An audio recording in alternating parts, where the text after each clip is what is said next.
from headquarters. It's a list of all the guys in the platoon whose 3-year hitch is up next week. Huh? Yep. There it is in black and white. Read me some of the names. And start with a P's. Pyle. That's it. Again. Pyle. Beautiful, beautiful. What does it say about him? Nice and slow, Boyle. Nice and slow. Well, like I said before, a week from Saturday, his hitch is up. Who's that? Pyle. Yeah. To think I lived to see the day. All the times I tried to get him off my back, and now it's here. What I couldn't accomplish in 3 solid years is here. Father Time came along and did the job for me. You see, Boyle, if you're just patient, it all works out. Hey, listen, Sarge, I hate to be a party pooper, but aren't you forgetting one thing? What's that? Well, it's just entirely possible Pyle might re-enlist. Bite your tongue. Why not? Why wouldn't he sign up again? No, don't say that, Boyle. Come on, Sarge. It's the most natural thing in the world. You know how Pyle feels about the Marines. He's sure to re-enlist. No, he can't. I won't let him. Well, how can you keep a man from re-enlisting? What are you going to do, Sarge? Break his arm so he can't sign up? Hey. Come on, Sarge. You might as well get set for another 3 years with Pyle. Boyle, cut it out. What are you, some kind of sadist? No, but what are you going to do about it? How are you going to keep him out? I'm thinking I'll keep him out. Oh, I'll keep him out. Yeah, the 3 years went by pretty fast after all, didn't it? Yeah, it sure did. It's been an interesting enlistment period, hasn't it? It has been for me. I'm going to do it again. You do? You've already decided? I've been thinking along the same lines myself. How about you, Gomer? You're going to re-up for sure, aren't you? Me? Well, doing a little wool gathering, boys? Oh, no, Sarge. We were just on our way out. Let's go, you guys. Oh, Pyle. Yes, Sergeant. Listen, Pyle. I'd like you to come into town with me this afternoon. Into town? What we gonna do in town? Well, it's a little detail, and I need you there, okay? Meet me after chow. Well, what kind of detail is it, Sergeant? What are we gonna do? I have to pick something up, all right? Well, what are you picking up, Sergeant? Can you give me a hint? Is it bigger than a bread box? Pyle, just meet me, will you? Where are we going, Sergeant? Where are we going? You'll see, Pyle, in here. Come on. Hi, fellas. Hello, Al. This is the guy I told you I was bringing in. Oh, yeah. I got the stuff all laid out. Right this way, son. Sergeant, I'd still like to know what this is all about. You'll see, you'll see. Here, try on this jacket. Go ahead. You like it? Well, yes, Sergeant, but I sure wish I knew what this was all about. Here, this goes with the outfit. Beautiful. I'm telling you, Pyle, you look like you stepped right out of one of them men's magazines. Good, Sergeant, but now can you tell me what this is all about, please? Right. Now I'll tell you. This is a little going-away present. Huh? Look, Pyle, your hitch is up next week, right? That's right, Sergeant. Which means you can't wear your uniform anymore. And your old civvies certainly don't fit after 3 years in service. You mean the Marines are buying me all these new clothes? Not the Marines. Me, Pyle, me. It's on me. I'm the one who's spraying for it. You, Sergeant? Right, Pyle. This whole outfit is a gift from me to you, okay? Well, Sergeant Carter, I never heard of such a thing. Well, yeah, I know, Pyle, but when you figure all the time we put in together, how close we worked day after day for 3 solid years, and now it's coming to an end, well, you just don't let that go by without doing something about it. I felt I had to do something extra special for you. Like making sure that when you go out into that civilian world, you go in style. Like so. I don't know what to say, Sergeant. Look, Pyle, never look a gift clothes horse in the mouth. Just accept it in good health, okay? Sergeant Carter, I think I'm gonna cry.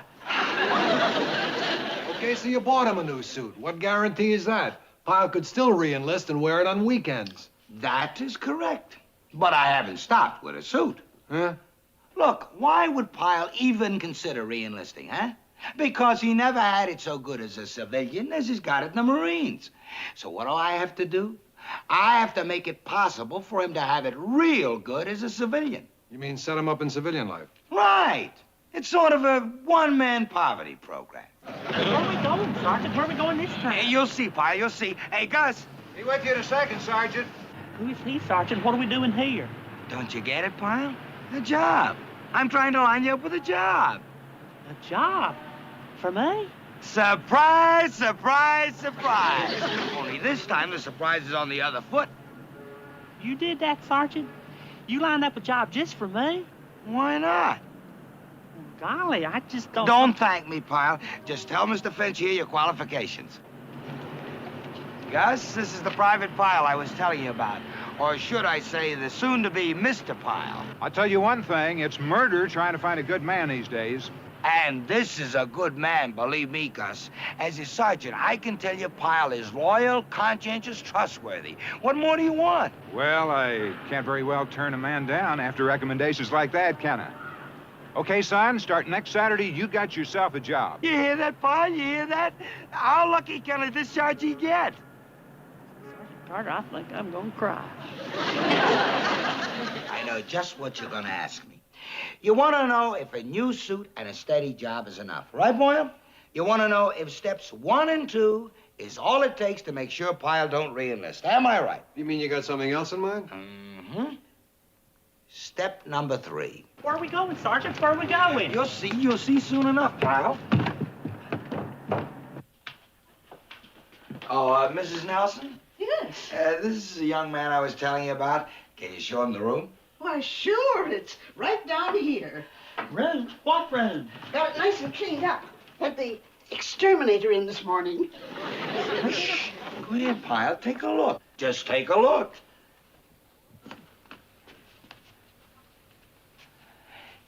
And now, you did say he had full kitchen privileges. Is that right? That's right. The kitchen is downstairs. The first door past the staircase. And paint. You're gonna paint the room a nice light tan before Saturday, right? A nice beige. Beige. Perfect. And drapes. You're gonna put some of them up, aren't you? Oh, yes. Also beige. Do you like beige? Well, I like beige. It don't show the dirt. And look over here, Pyle. You like the movies better than anything else, don't you? Well, look at this. You're practically on top of the Orpheum. If it rains, you don't even have to get wet. Well, if you gentlemen have made up your mind, that'll be 1 week's rent in advance. Forget it, Pyle. It's on me. Here you are. 1/10 spot in advance. Thank you. but Sergeant, that ain't right. That ain't right at all. A suit, and then a job, and now a place to live. I told you, forget it, Pyle. It's just still another way of saying thanks. Golly. You can pick up your key anytime Saturday. Oh, yes. And please, don't smoke in bed. Do you smoke in bed? No, Mrs. Nelson, he doesn't smoke at all. Yes. Well, in case you take up smoking, please don't do it in bed. He won't. Did you ever smell a burning mattress? Huh? If you ever smelled a burning mattress, you'd never smoke in bed. Yeah. Good night, Mrs. Nelson. Good night. Sergeant, Yeah? I think I'm gonna cry. I know, Pyle. Me too. Sheer total happiness does that to people like us. All these things that you've been doing for me, I don't know how I'll ever thank you, Sergeant. Vince. Now that you're gonna be a civilian, you can call me Vince. Vince. Oh, now I know I'm gonna cry.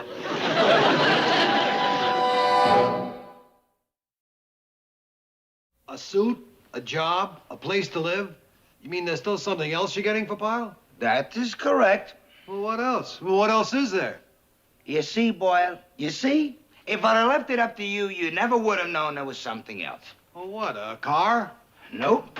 A season box to all the baseball games? Uh-uh. Well, what else? What do you get for a man who has everything? The coupe de grace. The clencher. The whipped cream and the nuts on the top of the sundae. What? Companionship, Boyle. Good old female companionship. What do you mean, which one of my girlfriends wants to get married? They all want to get married, including me. Yeah, I know. But I was just asking about your friends. Why? Well, I just happen to know a nice, eligible bachelor, that's all. I mean, I'm not too crazy about him as a soldier, but as a human being, that's something else. Vince, what are you talking about? I'm talking about Gomer Pyle. That's what I'm talking about. Gomer? Right. He's getting discharged. He's getting out next Saturday. Yeah, so? So, you like Gomer, don't you? Well, sure. I think he's an awfully nice boy, but... Oh, is that why you... Exactly. I want to fix him up with the right girl. Oh. Hey, how come you're so interested in Gomer's future all of a sudden? I mean, considering what you usually have to say about him. Well, I'll tell you how come. As long as he was in the service, his marine life came first. And it was my duty to see he cut the mustard. I watched over this kid for 3 years. I made a man out of him. Well, I can't suddenly let go. He's gonna be settling down now. And I want to make sure he doesn't make any mistakes. Ooh, I know who'd be just right for Gomer. Vivian. Vivian? You mean that girl with the Dick Tracy nose job? Vince. Oh, come on, Bonnie. Pyle ain't no Rock Hudson, but give him a break. Well, how about Mildred? You remember Mildred? Mildred? That's the one that's still wearing braces on her teeth. She is not. She just happens to have a very bad overbite. Bonnie, come on, please. Somebody cute, attractive like you. You got it, right? Where are we going, Sergeant? Where are we going now? Where does it look like we're going, Pyle? We're going to Bunny's place to do a little socializing. Socializing? Well, it's okay now that you're practically a civilian. Who knows, we might even do some double dating. You know, keep in touch and all that sort of thing. Sergeant Carter, I just can't believe that one man could be so kind and thoughtful to another man. Yeah, I know, Pyle, but let's face it, we served together so long that, well, I almost feel like I'm your father. My father? That's right. And even though it's the end of the line as far as you and the Marines are concerned, I feel I ought to do the fatherly thing and see that you get off to a good start in your new life. Hi, Gomer. All hail and farewell, huh? Hey, Miss Bunny. Come on in. Well, Gomer, I'd like you to meet a friend of mine, Miss Betty Lou Hanson. Hey, ma'am, it's a pleasure. Thank you, Gomer. Same here. Why don't we all sit down now that everybody's here?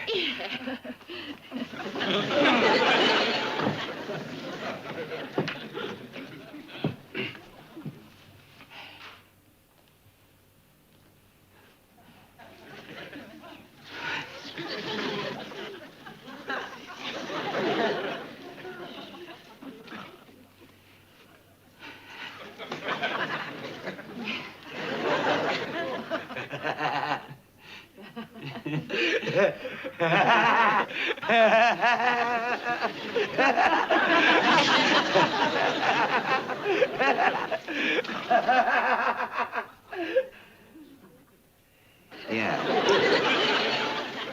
Say, Bon. Yeah, Vince. What do you say you and Betty Lou go whip us up some liquid refreshments? You know, something nice and tall? Oh, good idea, Vince.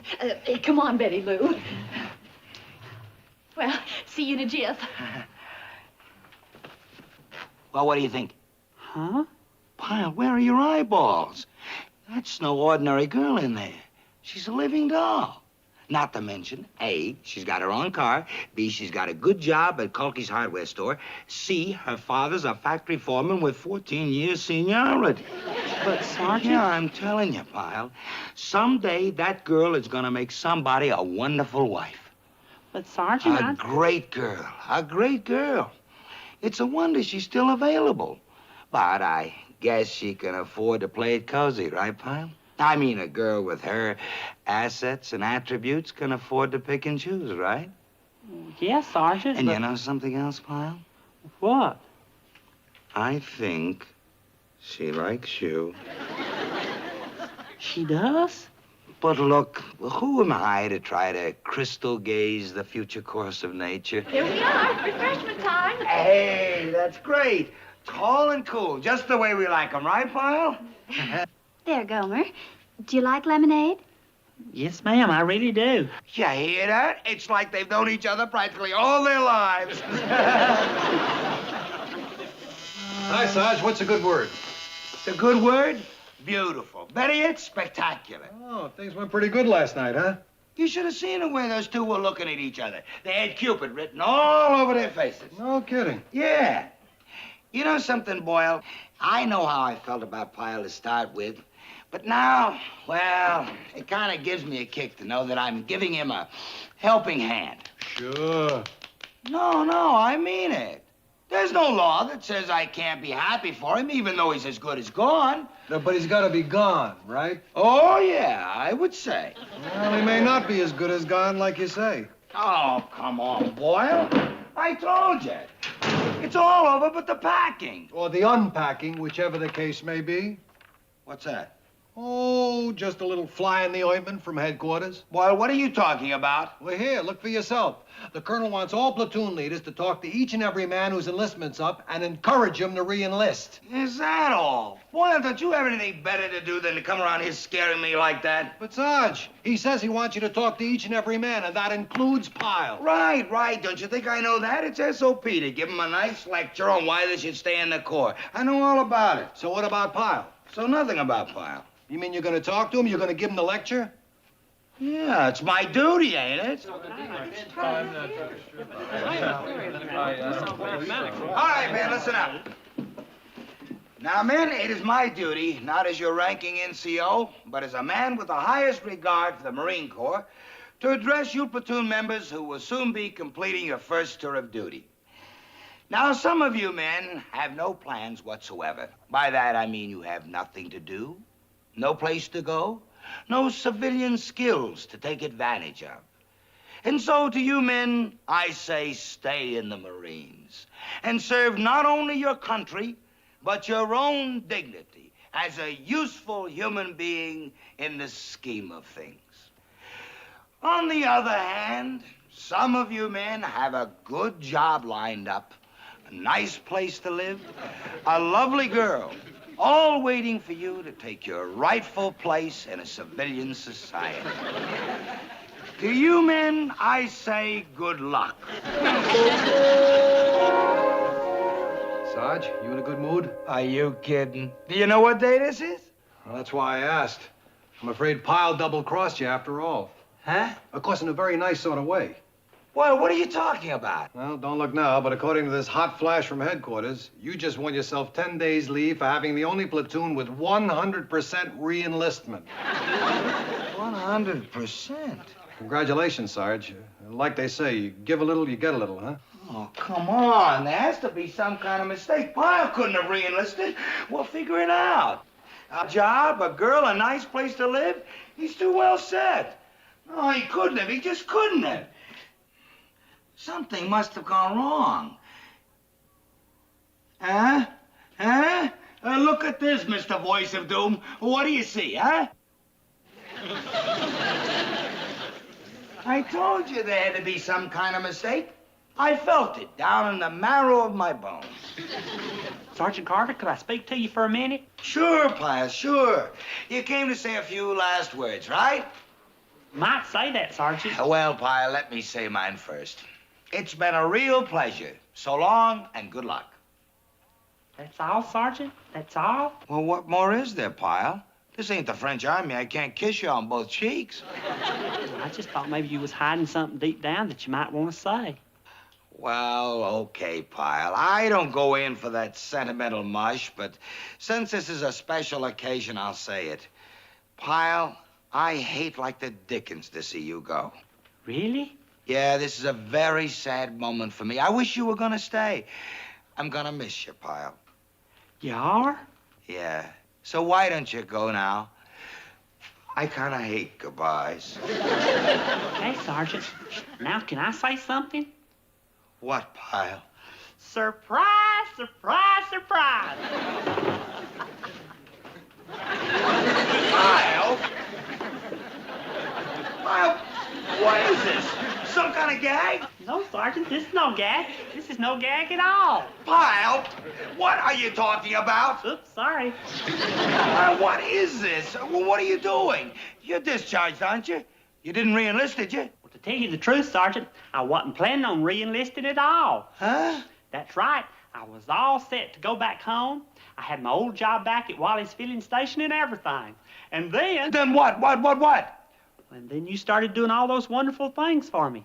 Then I said to myself, now how in the world could I ever leave a man like that? And when you said you felt just like my father, that did it. I had to re-enlist because I sure couldn't leave my adopted daddy. Yeah. Then when I heard that everybody had re-enlisted except me, I had to change all my plans and make it 100% so you could get that 10 days leave that all the sergeants were talking about. Yeah?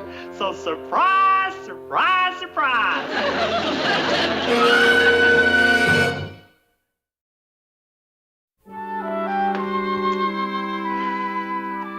Oh, Vince, are you just going to sit around all evening and mope?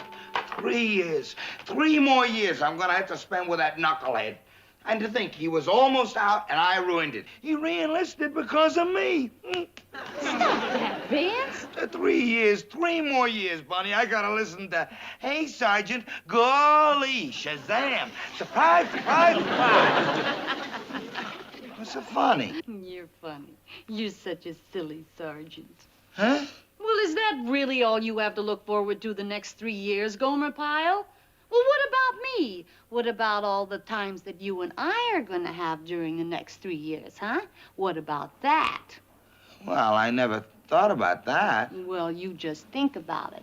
And here's something else you can think about, too. Hey, yeah. What's the matter with me? What's that? Oh, I don't know. I'll go see. Surprise, surprise, surprise. Hey, Miss Bunny. Hey, Sergeant. Pyle, what are you doing here? Huh? What are you doing here? I'll tell you, Sergeant. I was on my way to the movies. Then I happened to remember what you said the last time we was up here doing some socializing. Remember when you thought I was going to be a civilian? Huh? You said we ought to keep in touch. So that's what I thought I'd start doing right away. Keep in touch. I think I'm gonna cry. Do you have any cologne? No, I don't. Boy, you never have anything. Hey, Pyle, Yeah, you got a visitor in the rec room. I have. Who is it? I don't know, but she's really something. You better get over there. Hey, who can that be? A dame for you? I don't know. Hey, wait a minute, Gomer. I'll go with you.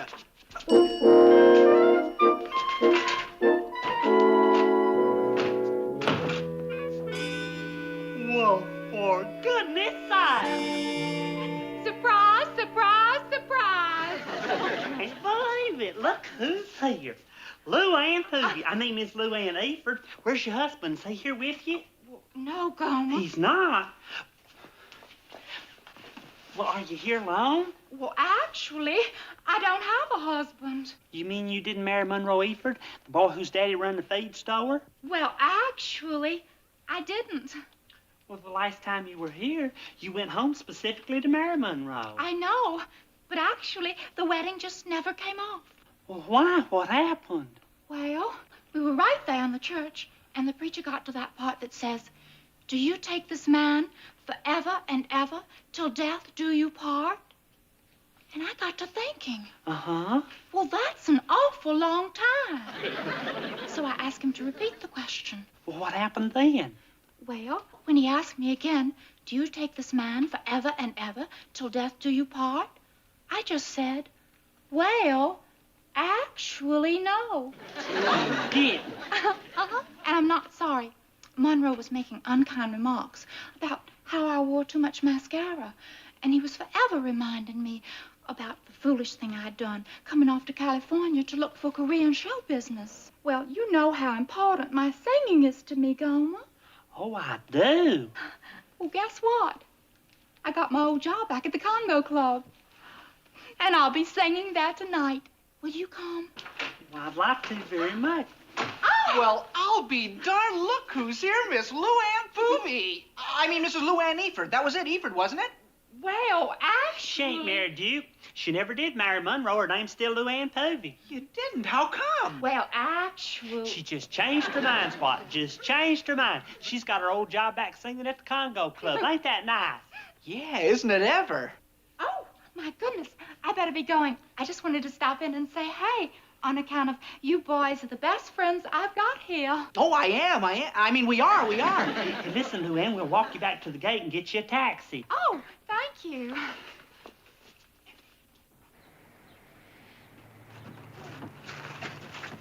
Look, Luann, it's Sergeant Carter.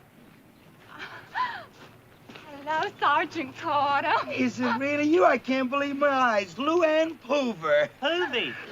Yeah, but now it's Mrs. Luann. Still Poovie. She never did get married, Sergeant. You didn't? How come? Well, actually, she just changed her mind at the last minute.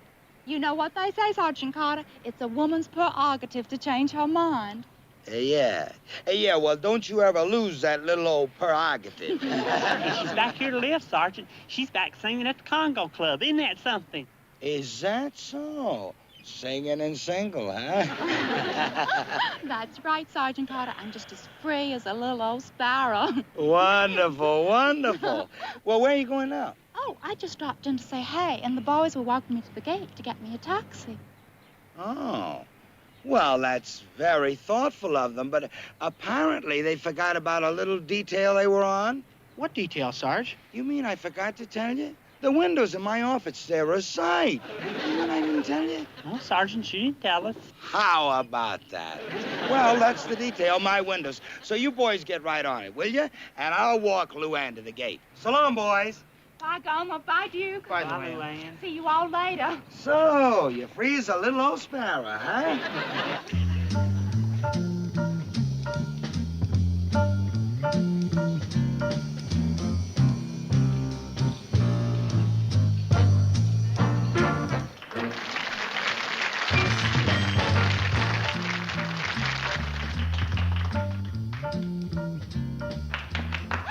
Hello, Sergeant. Hello, Corporal. So nice to see you all. Oh, hey, boys, come on down. Hey, wait, there ain't room for everybody. Oh, well, we'll make room. I've only got a minute to visit. We'll just all squeeze together. That's fun. You don't mind being a little crowded, do you? I sure don't mind. It's more fun this way. Now, if you boys want to order, you just go right ahead. I don't think I'll have time for anything.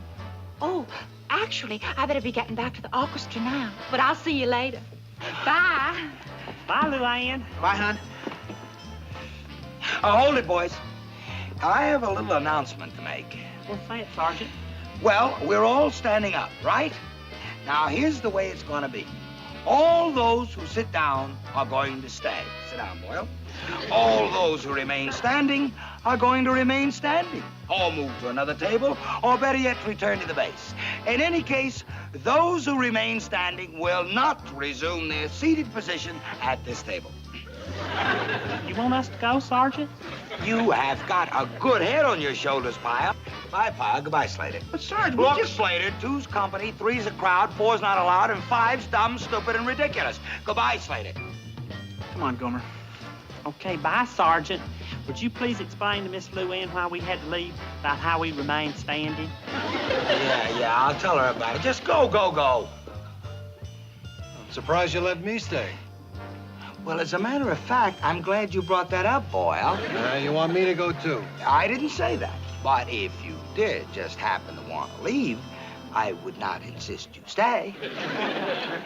This time, there are going to be no mistakes. This time, it's just going to be me and Luann all alone. Just us, the night, and the music. C'est si bon.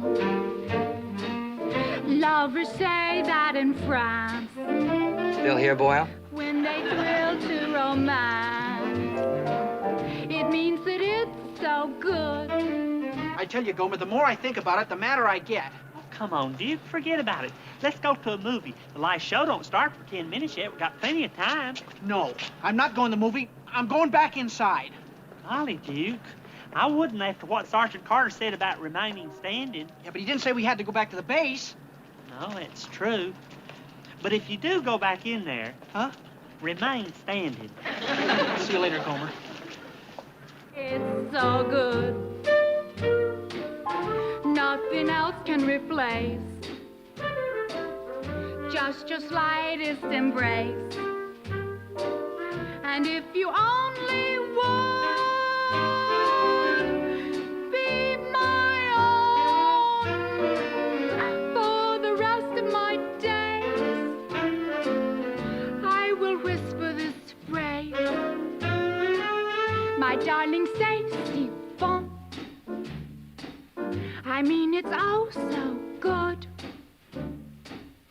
When I say, c'est bon.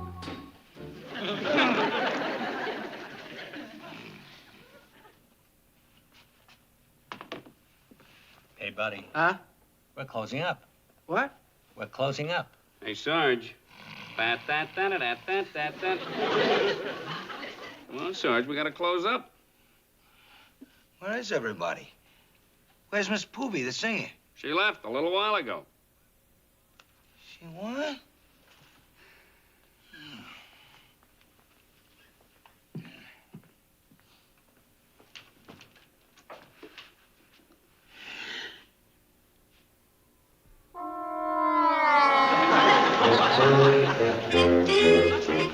Golly, Sergeant, these files sure are messed up. Looks just like somebody come in here and shuffled them all up like a deck of cards. Yeah, they're in awful shape, aren't they? That's why I picked you two guys to straighten them out. I know you'll do a very careful job, even if it takes you till midnight. Don't you worry, Sergeant. We won't let you down. But how in the world did this get mixed up like this anyways? Who knows? Just do a good job. However it happened, it's remarkable that the sergeant trusts only us to fix it back up. Oh, shut up, Gomer. Just shut up.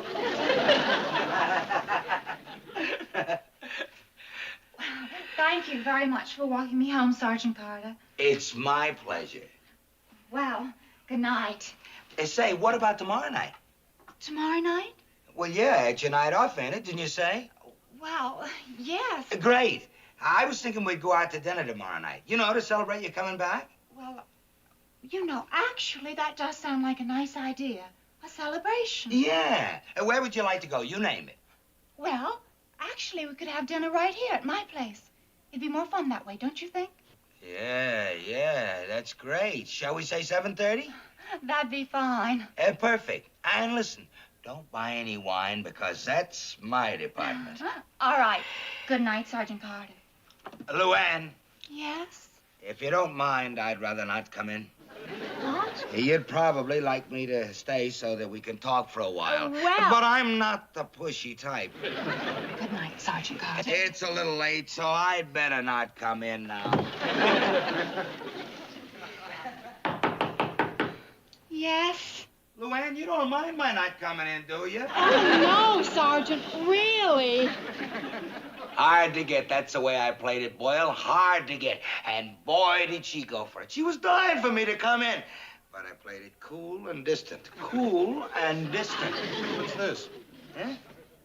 It's a bottle of wine. Bottled in Warsaw, 1961. Yeah, you don't find much of that stuff around anymore. Yeah, and you got a good price on it, too. 89 cents. Hey, give me that. You know, Boyle, what I needed was a campaign. It's playing hard to get. That was the secret. You should have seen her last night, standing there with the door open. I didn't budge an inch. It must have taken a lot of willpower. Not willpower, strategy. You give a little and gain a lot. She's inviting me to dinner. Good. Well, don't wait up for me. Say, Zebo. Sergeant Carter. Flowers, candy, wine. Have I forgotten anything? Oh, my gracious, no. Aren't you sweet and thoughtful? Well, that's the name of the game, ain't it? Come on in. Okay, boys. Huh? Hey, Sergeant, you just in time. You just came out of the oven. Hi, Sergeant. What are you guys doing here? Why, don't you remember, Sergeant? It was your idea to celebrate my coming back. Just leave it to you, Sergeant. Just leave it to you to think of something thoughtful like this. Thoughtful, thoughtful, thoughtful.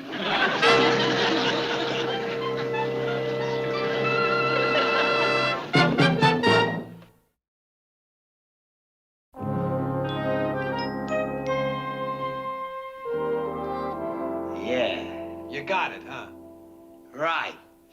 You see, Boyle, as long as these two creeps are around, I'll never get a chance to turn on the steam with this girl. So? So, why wait to be alone with her to turn on the steam? Let them be around. What better way is there for her to compare us? Huh? Instead of trying to get rid of those crumbs, I encourage them to hang around. Let us see the three of us together. Slater, Pyle, and me. Two wishy-washy nothings, and me. You understand? No. It's like in advertising. They show you brand X, Y, and Z together. And then they prove brand X is better than Y and Z. And you? Brand X. Night and day, you are the one. Only you beneath the moon and under Hey, the Duke, look, there's sun. Sergeant Carter. Yeah. Whether near to Oh, he's coming over here. Let's beat it. no matter Hey, where you going, boys? Well, Sergeant, it's a little crowded, so we thought we'd leave. Leave? Well, why don't you come over and sit down at my table since it's so crowded? Your table, Sarge? You really mean that, Sergeant? Well, of course I do. You're here to see Luann, and I'm here to see Luann, so why don't we sit down together? And later on, when she's finished, we can all walk her home. Now, how does that sound to you? Come on, come on. He's drunk, Gomer. He's cockeyed drunk. in the silence of my lonely room, I think of night and day. Sure a nice night for walking, ain't it? Come on, boys, don't lag behind. Well, it is, but why did we come this way, Sergeant Carter? This neighborhood frightens me a little bit. It does? How come? I don't like it much either, Sergeant. Huh? What? What's the matter, Sarge? Nothing. I just thought he said something. He's the truth, Sergeant. I always try to avoid this part of town myself. So do I. What's the matter with you people? You scared? You see, Luann, that's the difference between some guys and other guys.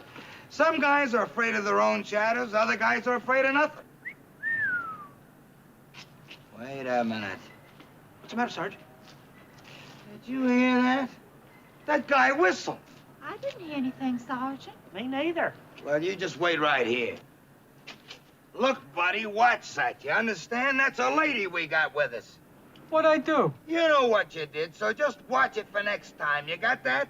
Look, Sarge, you shouldn't get yourself involved like this. After all, you're an NCO. Now I can handle this guy. Now, you watch it, fella. Look, Slater, you don't have to tell me. Wait a minute. You want to know what I think? I think this whole thing was based on a misunderstanding. You see, when you whistle, the sergeant here thought you were being disrespectful, but I don't. I think you were just trying to pay Miss Poovie over there a nice compliment. Huh? That's right, Miss Poovie is a very beautiful young lady, and I don't blame any man for whistling at her when he sees her. But then misunderstandings happen all the time, and I think we all ought to be big enough to realize it. So come on, Sergeant. Good night, sir, and it was nice talking to you. What did you butt in for, Pyle? And you too, Slater. That guy didn't scare me. Maybe he scared you, but he didn't scare me. I know, Sergeant, but why fight if you don't have to? Why? Because chivalry ain't dead. That's why, Pyle.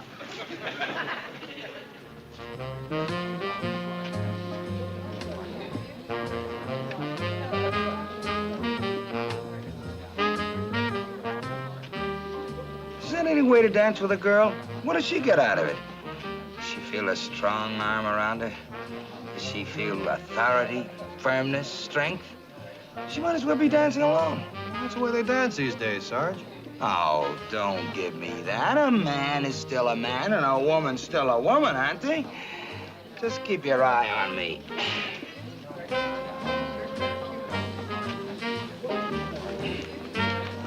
May I?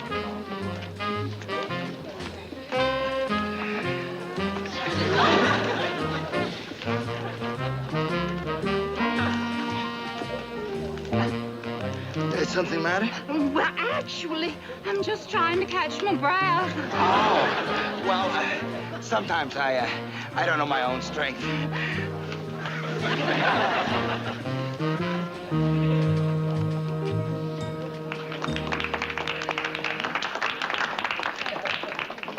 Say, Pyle, why don't you dance with Luann? You haven't danced with her yet. I don't know, Sergeant. Maybe she's too tired. Oh, come on, Pyle. She's danced with Slater and me. Now it's your turn. All right. Would you like to dance, Miss Luann? Fine.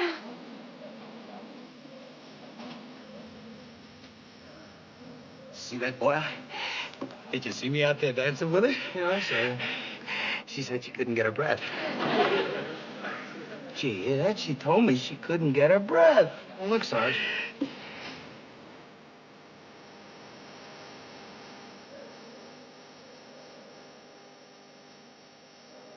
Ain't that disgusting? That's just what a girl hates, an exhibitionist. Look at that. She's so embarrassed she can't even say anything to him.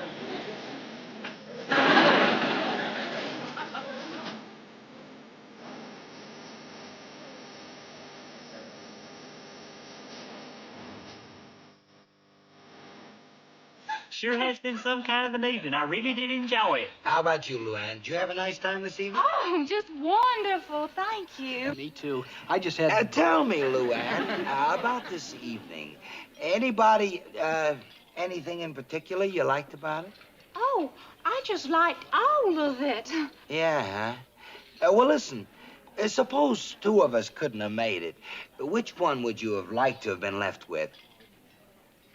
Oh, do you really want to know that? Well, sure. Well, like I said, I like all of you.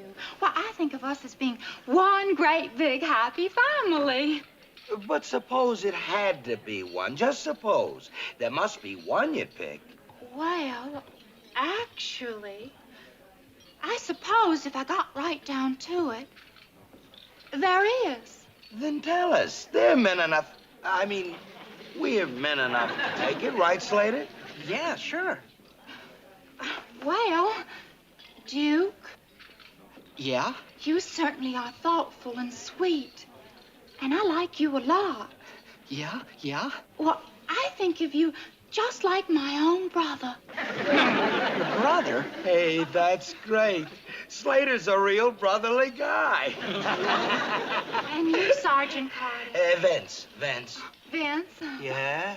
Well, you're so strong and forceful and firm. When I'm around you, I feel so safe. Uh-huh. It's just as if you were my own daddy. Dad? When I'm with you, it's just like being with my daddy. Your daddy? Now, would you like to hear about Gomer? Ma'am? Well, after watching Gomer these past few days and seeing how beautifully he handles just about every situation. Huh? Well, actually, he's the one I'd like to have for my beau. And I think a beau ought to walk a girl home at night. Come on, Gomer. Golly. Bye, boys. Oh, brother. Oh, Daddy.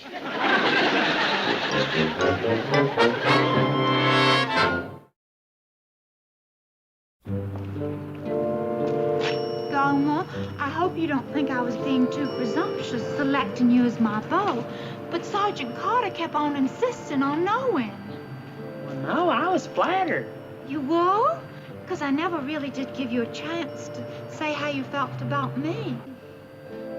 Golly, Luann, you know how I feel about you. No, I don't, Gomer. How? Well, I like you. You do? Uh-huh. Well, you can kiss me goodnight, Gomer, if you want to. Okay, Pyle, hold it right there. Carter, dude. Boys, what are you doing here? Well, you said we were like your father and your brother, didn't you? Yes, but... Well, as your father and your brother, it's up to us to look out after you and see that you get to bed on time. Sergeant Carter. And another thing, we're awfully particular about who you go out with. And I don't think Pyle's exactly right. Do you, brother? Definitely not, Dad. Do you have any cologne? No, I don't. Well, you never have anything. Hey, Pyle, Yeah, you got a visitor in the rec room. I have. Who is it? I don't know, but she's really something. You better get over there. Hey, who can that be? A dame for you? I don't know. Hey, wait a minute, Gomer. I'll go with you.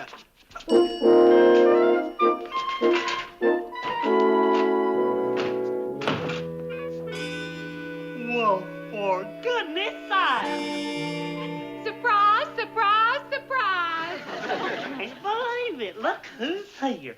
Luann Poovie. I mean, Miss Luann Eford. Where's your husband? Is he here with you?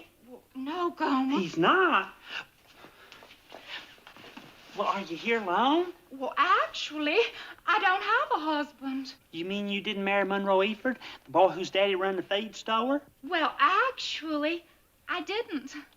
Well, the last time you were here, you went home specifically to marry Monroe. I know, but actually, the wedding just never came off. Well, why? What happened? Well, we were right there in the church, and the preacher got to that part that says, "Do you take this man forever and ever, till death do you part?" And I got to thinking. Uh-huh. Well, that's an awful long time. So I asked him to repeat the question. Well, what happened then? Well, when he asked me again, "Do you take this man forever and ever, till death do you part?" I just said, "Well, actually, no." Did? Uh-huh. And I'm not sorry. Monroe was making unkind remarks about how I wore too much mascara, and he was forever reminding me about the foolish thing I'd done, coming off to California to look for Korean show business. Well, you know how important my singing is to me, Gomer. Oh, I do. Well, guess what? I got my old job back at the Congo Club, and I'll be singing there tonight. Will you come? Well, I'd like to very much. Well, I'll be darned. Look who's here, Miss Luann Poovie. I mean, Mrs. Luann Eford. That was it, Eford, wasn't it? Well, She ain't married you. She never did marry Monroe. Her name's still Luann Poovie. You didn't? How come? Well, actually... She just changed her mind, Spot. Just changed her mind. She's got her old job back singing at the Congo Club. Ain't that nice? Yeah, isn't it ever? Oh, my goodness. I better be going. I just wanted to stop in and say, hey, on account of you boys are the best friends I've got here. Oh, I am. I mean, we are. Hey, listen, Luann, we'll walk you back to the gate and get you a taxi. Oh, thank you.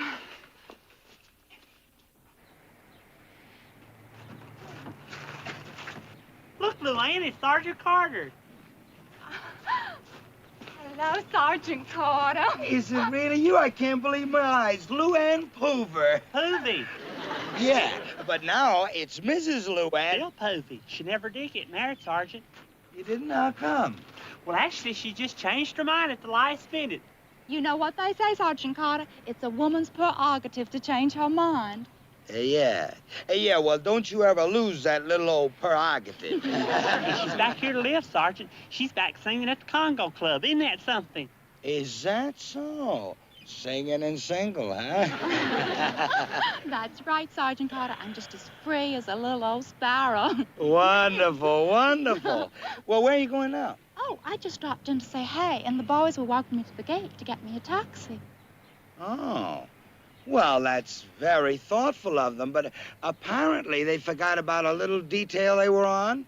What detail, Sarge? You mean I forgot to tell you? The windows in my office, they're a sight. Didn't I even tell you? Well, Sergeant, she didn't tell us. How about that?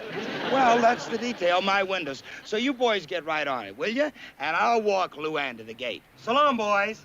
Bye, Gomer. Bye, Duke. Bye, Luann. See you all later. So, you free as a little old sparrow, huh?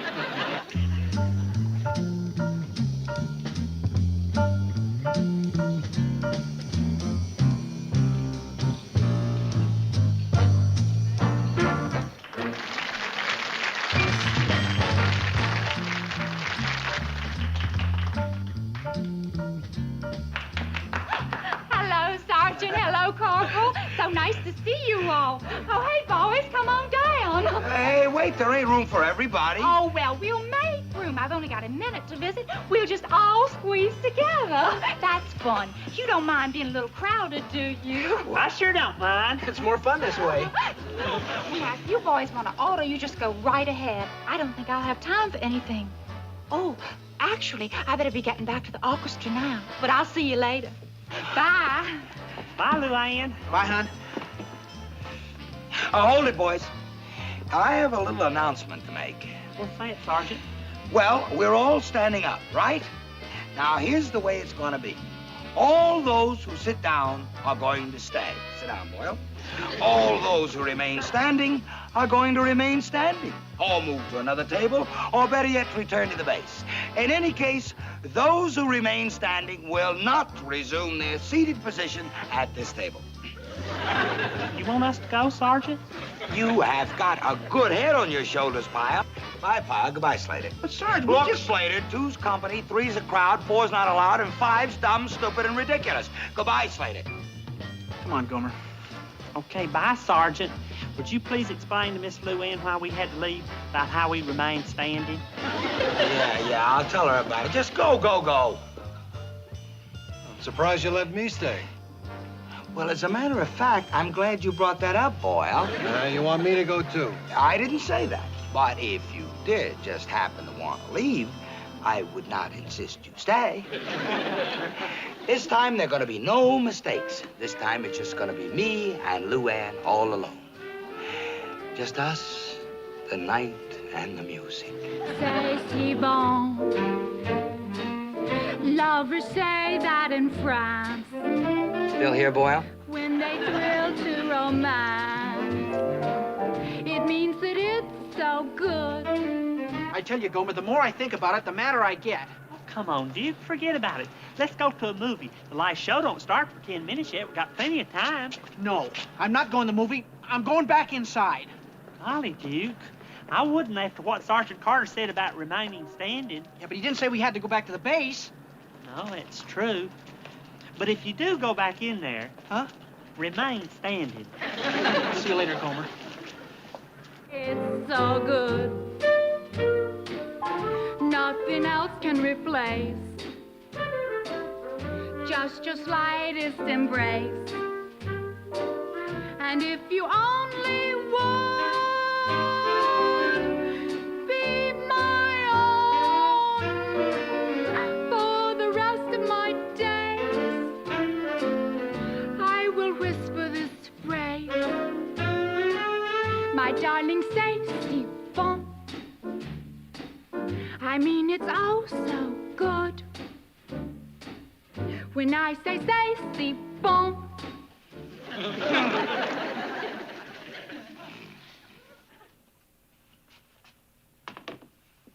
Hey, buddy. Huh?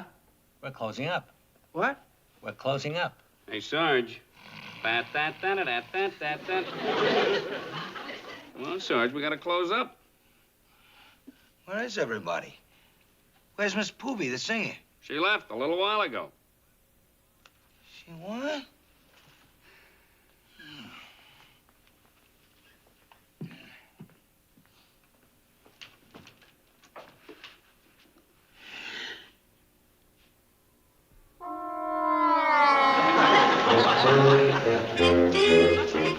Golly, Sergeant, these files sure are messed up. Looks just like somebody come in here and shuffled them all up like a deck of cards. Yeah, they're in awful shape, aren't they? That's why I picked you two guys to straighten them out. I know you'll do a very careful job, even if it takes you till midnight. Don't you worry, Sergeant. We won't let you down. But how in the world is this get mixed up like this anyways? Who knows? Just do a good job. However it happened, it's remarkable that the sergeant trusts only us to fix it back up. Oh, shut up, Gomer. Just shut up.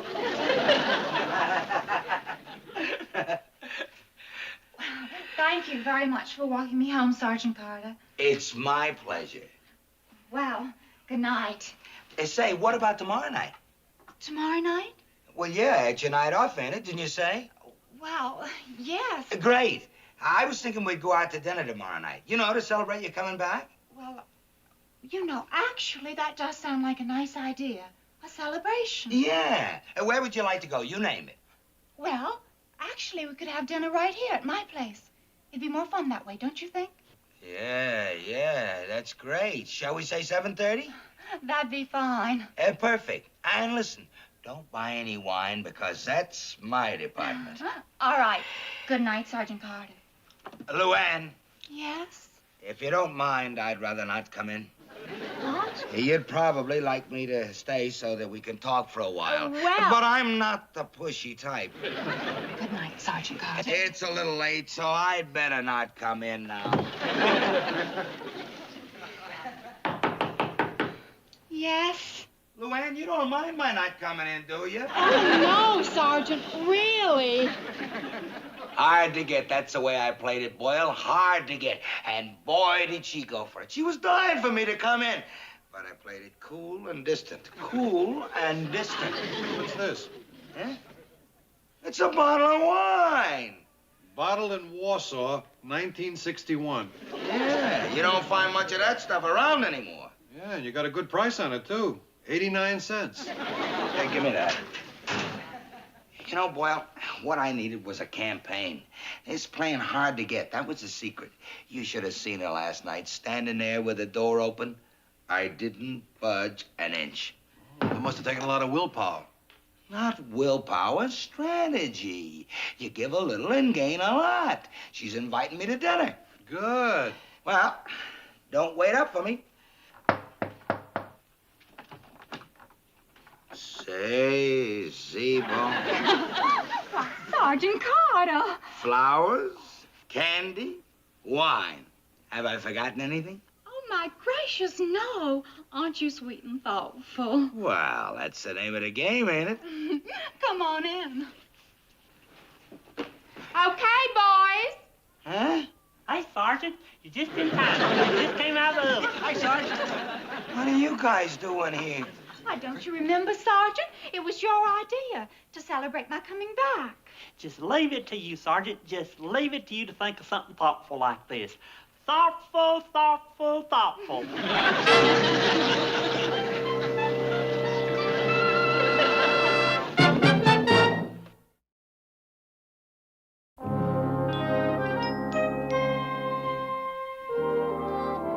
Yeah. You got it, huh? Right. You see, Boyle, as long as these two creeps are around, I'll never get a chance to turn on the steam with this girl. So? So, why wait to be alone with her to turn on the steam? Let them be around. What better way is there for her to compare us? Huh? Instead of trying to get rid of those crumbs, I encourage them to hang around. Let us see the three of us together. Slater, Pyle, and me. Two wishy-washy nothings, and me. You understand? No. It's like in advertising. They show you brand X, Y, and Z together. And then they prove brand X is better than Y and Z. And you? Brand X. Night and day, you are the one. Only you beneath the moon and under Hey, the Duke, look, there's sun. Sergeant Carter. Yeah. Whether near to Oh, he's coming over here. Let's beat it. no matter Hey, where you going, boys? where you are. Well, Sergeant, it's a little crowded, so we thought we'd leave. Leave? Well, why don't you come over and sit down at my table since it's so crowded? Your table, Sarge? Really mean that, Sergeant? Well, of course I do. You're here to see Luann, and I'm here to see Luann, so why don't we sit down together? And later on, when she's finished, we can all walk her home. Now, how does that sound to you? Come on, come on. He's drunk, Gomer. He's cockeyed drunk. In the silence of my lonely room, I think of night and day. Sure a nice night for walking, ain't it? Come on, boys, don't lag behind. Well, it is, but why did we come this way, Sergeant Carter? This neighborhood frightens me a little bit. It does? How come? I don't like it much either, Sergeant. Huh? What? What's the matter, Sarge? Nothing. I just thought he said something. He's the truth, Sergeant. I always try to avoid this part of town myself. So do I. What's the matter with you people? You scared? You see, Luann, that's the difference between some guys and other guys. Some guys are afraid of their own shadows, other guys are afraid of nothing. Wait a minute. What's the matter, Sarge? Did you hear that? That guy whistled. I didn't hear anything, Sergeant. Me neither. Well, you just wait right here. Look, buddy, watch that. You understand? That's a lady we got with us. What'd I do? You know what you did, so just watch it for next time. You got that? Look, Sarge, you shouldn't get yourself involved like this. After all, you're an NCO. Now I can handle this guy. Now, you watch it, fella. Look, Slater, you don't have to tell me. Wait a minute. You want to know what I think? I think this whole thing was based on a misunderstanding. You see, when you whistle, the sergeant here thought you were being disrespectful, but I don't. I think you were just trying to pay Miss Poovie over there a nice compliment. Huh? That's right, Miss Poovie is a very beautiful young lady, and I don't blame any man for whistling at her when he sees her. But then misunderstandings happen all the time, and I think we all ought to be big enough to realize it. So come on, Sergeant. Good night, sir, and it was nice talking to you. What did you butt in for, Pyle? And you too, Slater. That guy didn't scare me. Maybe he scared you, but he didn't scare me. I know, Sergeant, but why fight if you don't have to? Why? Because chivalry ain't dead. That's why, Pyle.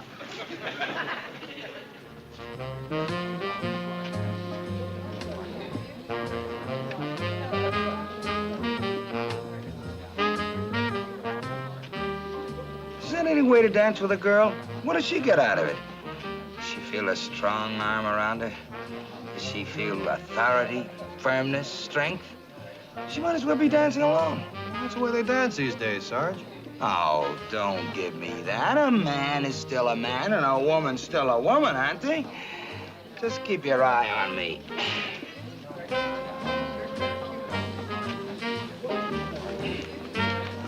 May I?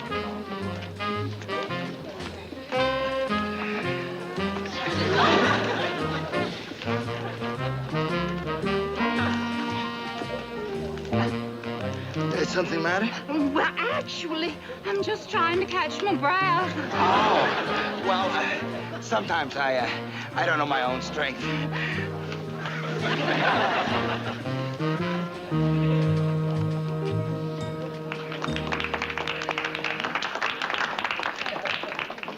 Say, Pyle, why don't you dance with Luann? You haven't danced with her yet. I don't know, Sergeant. Maybe she's too tired. Oh, come on, Pyle. She's danced with Slater and me. Now it's your turn. All right. Would you like to dance, Miss Luann? Fine.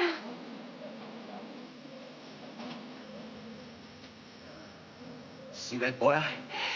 Did you see me out there dancing with her? Yeah, I see. She said she couldn't get her breath. Gee, hear that? She told me she couldn't get her breath. Well, look, Sarge.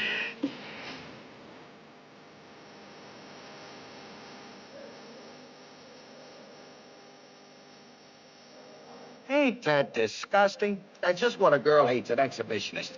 Look at that. She's so embarrassed she can't even say anything to her.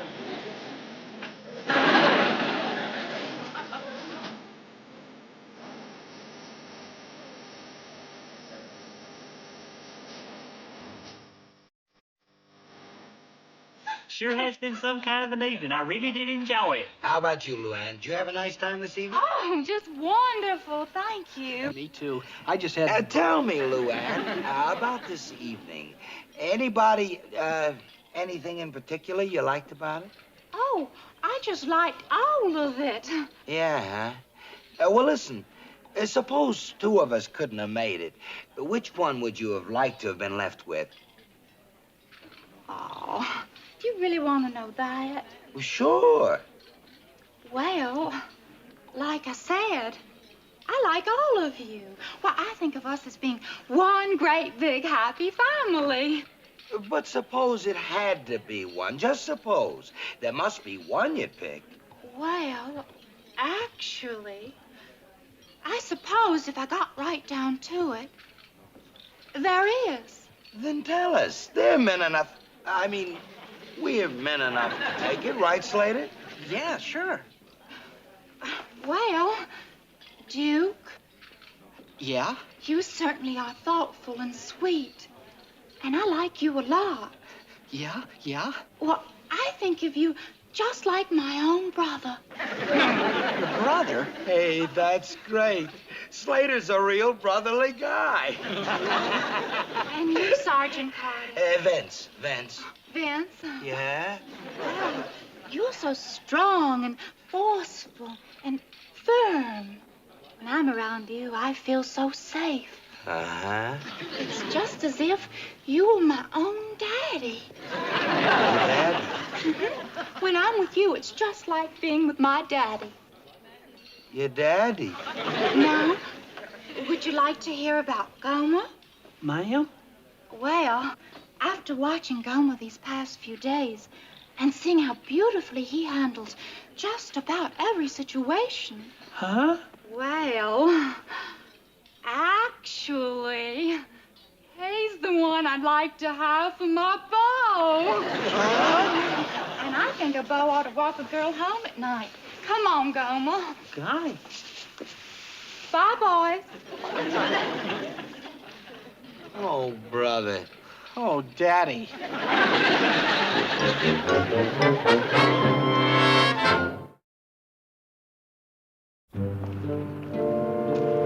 Gomer? Gomer. I hope you don't think I was being too presumptuous selecting you as my beau, but Sergeant Carter kept on insisting on knowing. Well, no, I was flattered. You were? Because I never really did give you a chance to say how you felt about me. Golly, Luann, you know how I feel about you. No, I don't, Gomer. How? Well, I like you. You do? Uh-huh. Well, you can kiss me goodnight, Gomer, if you want to. Okay, Pyle, hold it right there. Carter, dude. Lois, what are you doing here? Well, you said we were like your father and your brother, didn't you? Yes, but... Well, as your father and your brother, it's up to us to look out after you and see that you get to bed on time. Now, Sergeant Carter. And another thing, we're awfully particular about who you go out with. And I don't think Pyle's exactly right. Do you, brother? Definitely not, Dad. And they smell like... coffee, Bea exclaimed. These are Foggin's prize roses, Jasper gasped. They are? A frantic banging on the door. Open up! It's all right! Open up! I have to talk to you. Foggin's voice roared. Quick! Get rid of these roses! Everybody in there! Everybody in there! Jasper hissed, pushing Oscar and the roses into the closet. I'll have them. Let me in. Coming, Penny called, opening the door. Here, Penny. Put them in the garbage disposal. Good idea, Penny said, grabbing a rose. That's a bad idea, Bea cried. Professor Foggins burst in, looking distraught. My prize roses? Gosh, shame. I'm so sorry, Professor Foggins. You know, a lady across the street told me she saw an old man sneaking around them and then coming up the stairs here. Did you see him? An old man? No, I haven't seen an old man near your rose bushes. No, sir, no, old man. Who are you carving old? McDonald's had a farmy. Everybody on that farmy had a cow. I move. Oscar's muffled singing came from the closet. Wait, Professor Foggins, Jasper exclaimed. All right? Something we could do for you, Professor Foggins? Well, somebody stole my roses. Now, have you girls seen them? What do they look like? Penny asked innocently. Well, they're red with petals and long stems. And they're roses.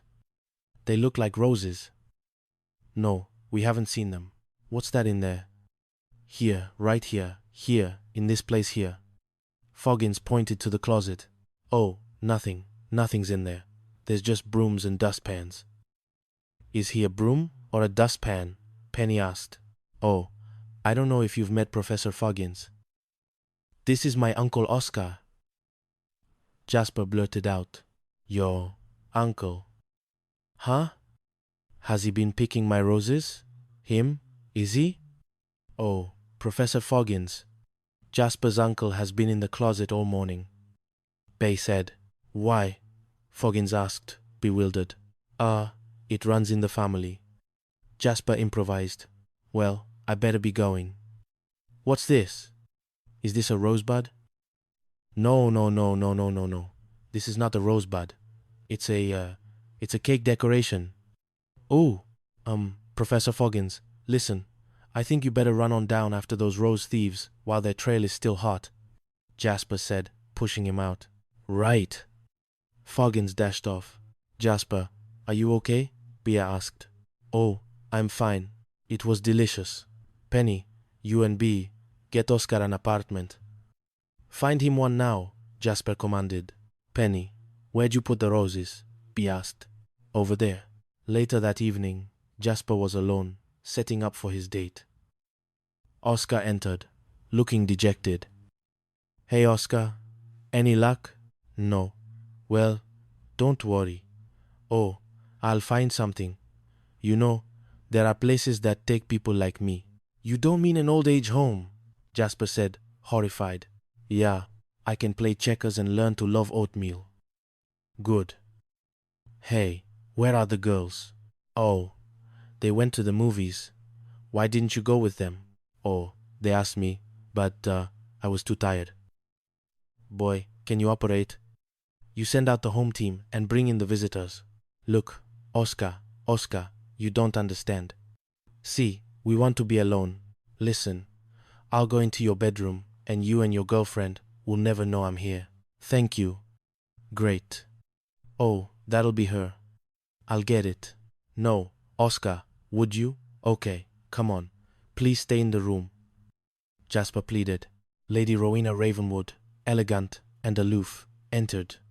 Hello, Jasper. Hi, Ro. Hi, Lady Rowena. Come on in. Oh, you look so beautiful. Yeah. I can't take your eyes off me. Right, exactly. You can kiss me now. Thank you. Would you like to sit down? Thank you. Well, how about a little wine? Class would be nice. Of course. I was just fooling.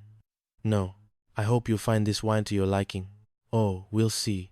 The wine has to breathe out, with the bad air and with the good air. Smells ready. Rowena sniffed the wine. Suddenly, a loud crash times came from Jasper's bedroom. Oh, well, that's Oscar. He's a friend. Jasper stammered. Oh boy, you hang around with a fast crowd. Rowena, hey, don't pay any attention to him. He's gonna stay in that room all night. Yeah, so we'll have the rest of the apartment to ourselves.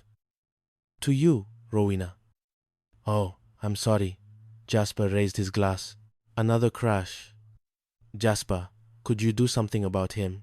Oscar, what are you doing? That'll be your third glass of water. No, this is my first glass. You know, fighting fire sure makes you thirsty.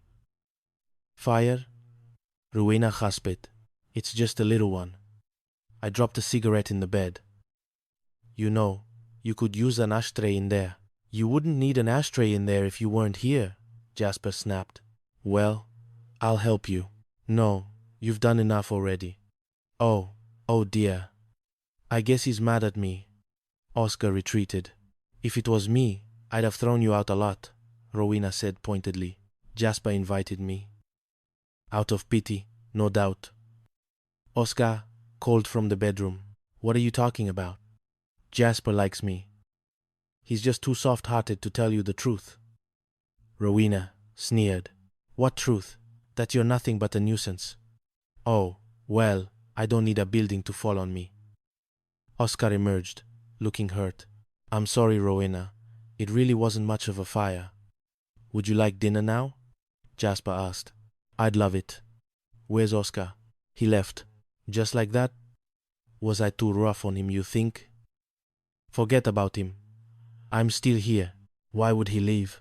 I told him he was a nuisance and in the way. I did you a favor. I got rid of him. You what? Jasper gasped. Oh, come on, Jasper. I mean, who would you rather have around? Broken down old man or me? No contest, Rowena. I thought not. Get out. Jasper roared, his assertiveness returning with a vengeance. What? Excuse me. Get out, please. You're kidding. Oh, no, I'm not kidding. Jasper. Goodbye. Rowena stormed out. Later, Bea and Penny returned, finding Jasper frantically searching. Any luck? Bea asked. No, I looked everywhere. The bus station, the motels, the pier. Nobody's seen Oscar. Well, Jasper, don't worry. He's bound to turn up. Hello, missing persons? I'm looking for a person's missing. He's been gone all night. Where could he be? His name is Oscar O'Malley. Describe him. Well, he's about 5 to 7. He's got grey hair. He's wearing a plaid shirt. Round socks, guys, Penny said into the phone. Suddenly, the door opened. Where have you been? We've been worried sick about you, Jasper exclaimed. Please don't have to worry about me. I'm fine. I just came back to get my bag. Thank you all. And say goodbye. Oscar said, looking cheerful. Oh, Oscar, look, you don't have to go, Bea pleaded. Well, it's nice of you to say that, Bea. But I don't belong here. Oh, Oscar, we don't want you living in an old-age home, Penny cried. Old-age home? Me? Well, That's for old folks. I got myself a real swinging pad. What? Well, while I was out walking this morning, I ran into two old buddies, and we decided to become roommates. Oh, congratulations. Thank you. I'd like you to meet him. Okay, well. Now, this is Lily. Hi. And that's Alice. We're gonna take care of each other. Oh, that's great. You see, they've got a 2-bedroom apartment just like you, and who knows? With a little bit of luck, our relationship could be just as innocent as yours. Let's go, girls. Bye, Oscar said, exiting with 2 elderly women. Hey, Oscar, Jasper called after him. Oh, what a long night. Boy, that Oscar was really a character, wouldn't he? Yeah, you should try sleeping with him, Jasper said, rubbing his back. Oh, come on. You know what? Now, he got me to thinking. What? I was wondering what we'd be doing 50 years from now, Penny mused. 50 years from now? That's easy. I'll be a famous chef, and Bea, you'll be a world-renowned horticulturist. Oh, Penny, you'll still be hogging the bathroom. Don't be silly. Anyway, we're not gonna be living together in 50 years, Penny said. We won't? Of course not. Well, hurt me. Let's not waste any more time. You're not fighting back. You're not in here. Yeah, but we were in a rut, Jasper said, looking at Bea and Penny. Chapter 6. The Wilderness Woes and the Poisonous Predicament. The Sunflower Abode, though a hub of constant activity, was about to experience a temporary lull as its residents, or at least some of them, sought respite in the great outdoors. Or so they thought.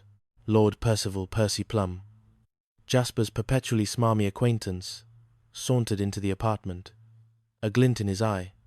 Why are you staring at me, Laura? He purred to an imaginary companion. I can't help it, Percy. I just can't take my eyes off you. Oh, Percy.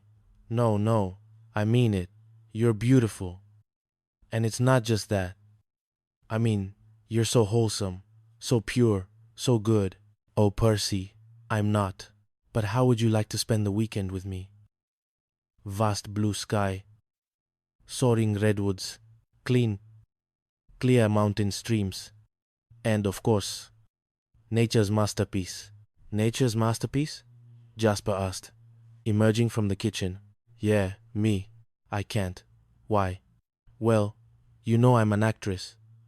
I've got to stay near my phone in case someone calls me for a job. Oh, that's too bad. You know, it would be fun up there at the cabin. Just you and me, and Jasper Thistlewick. Percy paused dramatically. Jasper Thistlewick? Who's he? You're putting me on, right? Huh, you don't know. You never heard of. I'm talking about Jasper Thistlewick, the famous movie director. Whoa, that Jasper Thistlewick. What's he done lately? Penny asked, her eyes wide. What's he done lately? Oh, Laura, he's been abroad. He is. See, he was in Japan, you know. I mean, he's very big in Japan. And now he's decided to come back to the States. And he is very busy doing commercials. Percy winked at Jasper. Commercials? Oh, Percy, I would do anything to be in a commercial. That's how a person gets discovered. I'll pick you up at noon, Penny exclaimed, misunderstanding completely. Oh, Percy, I couldn't possibly be ready by then. I know. You can give me directions to the cabin, and I'll meet you there. Terrific. Oh, Laura. There is just one thing, all right? You see, Jasper likes to keep a low profile. If he finds out I told you he's a director, he might leave, all right? So, don't say anything about being an actress. Oh, Percy, you don't have to worry about me. I'll play it really cool. Atagirl, you just save all your heat for me. Percy said, then turned to Jasper. Jasper, will you wake up? I'm still talking. I hear you. Jasper, you've got to come up to the cabin with me. Percy, I have had classes every day this week, and I've been working every night. I've got a big exam coming up, and I have got to get some sleep. Jasper groaned. Okay, I was just trying to do you a favor. There's one thing I'm not gonna do. I'm not gonna beg you to come. Good, please, Jasper, Percy pleaded. No, it's an old-fashioned proposal. Percy, I don't think Jasper's ready to settle down yet and have babies, Bay said, entering. What's going on? Jasper asked, confused. I'm trying to tell the guy that I am too tired to go hiking up to some crummy little cabin in the wilderness. Crummy? Look, will you listen to me? My boss calls it a cabin. But what you've got a picture is a big, beautiful chalet. I'm talking about a stone fireplace, a gourmet kitchen, Percy insisted. Boy, your boss's cabin sounds great. How come you don't invite us? B asked. Yeah, I wouldn't mind going up there for a weekend, Penny added. Oh, sure, why not? One of these weekends, when the cabin's available, you can be my guest. Buddy, please, please. Percy, I'm not going camping. Camping? That reminds me of the time I went to buy myself a sleeping bag. Penny began, launching into one of her famous anecdotes. I don't remember any sleeping bags, Bea said. You don't? No. Oh, I'll tell you about it. It was about a year ago, you know, and I was invited on this camping trip, so I went to Willette's department store and I saw the cutest sleeping bag. It was red and blue stripes. Oh, Jasper, it would have been perfect for you for this weekend. Anyway, that's when I found this cute little pink jumper that was on sale. And, of course, I needed shoes to go with it, and I looked all over town until I finally found a pair of high heels that were comfortable. And the shoes were the wrong color, and I had to have them dye them up to the purse I bought while I was shopping for the shoes, and then I needed a blazer, but the salesman, oh, he was so cute. Bay interjected.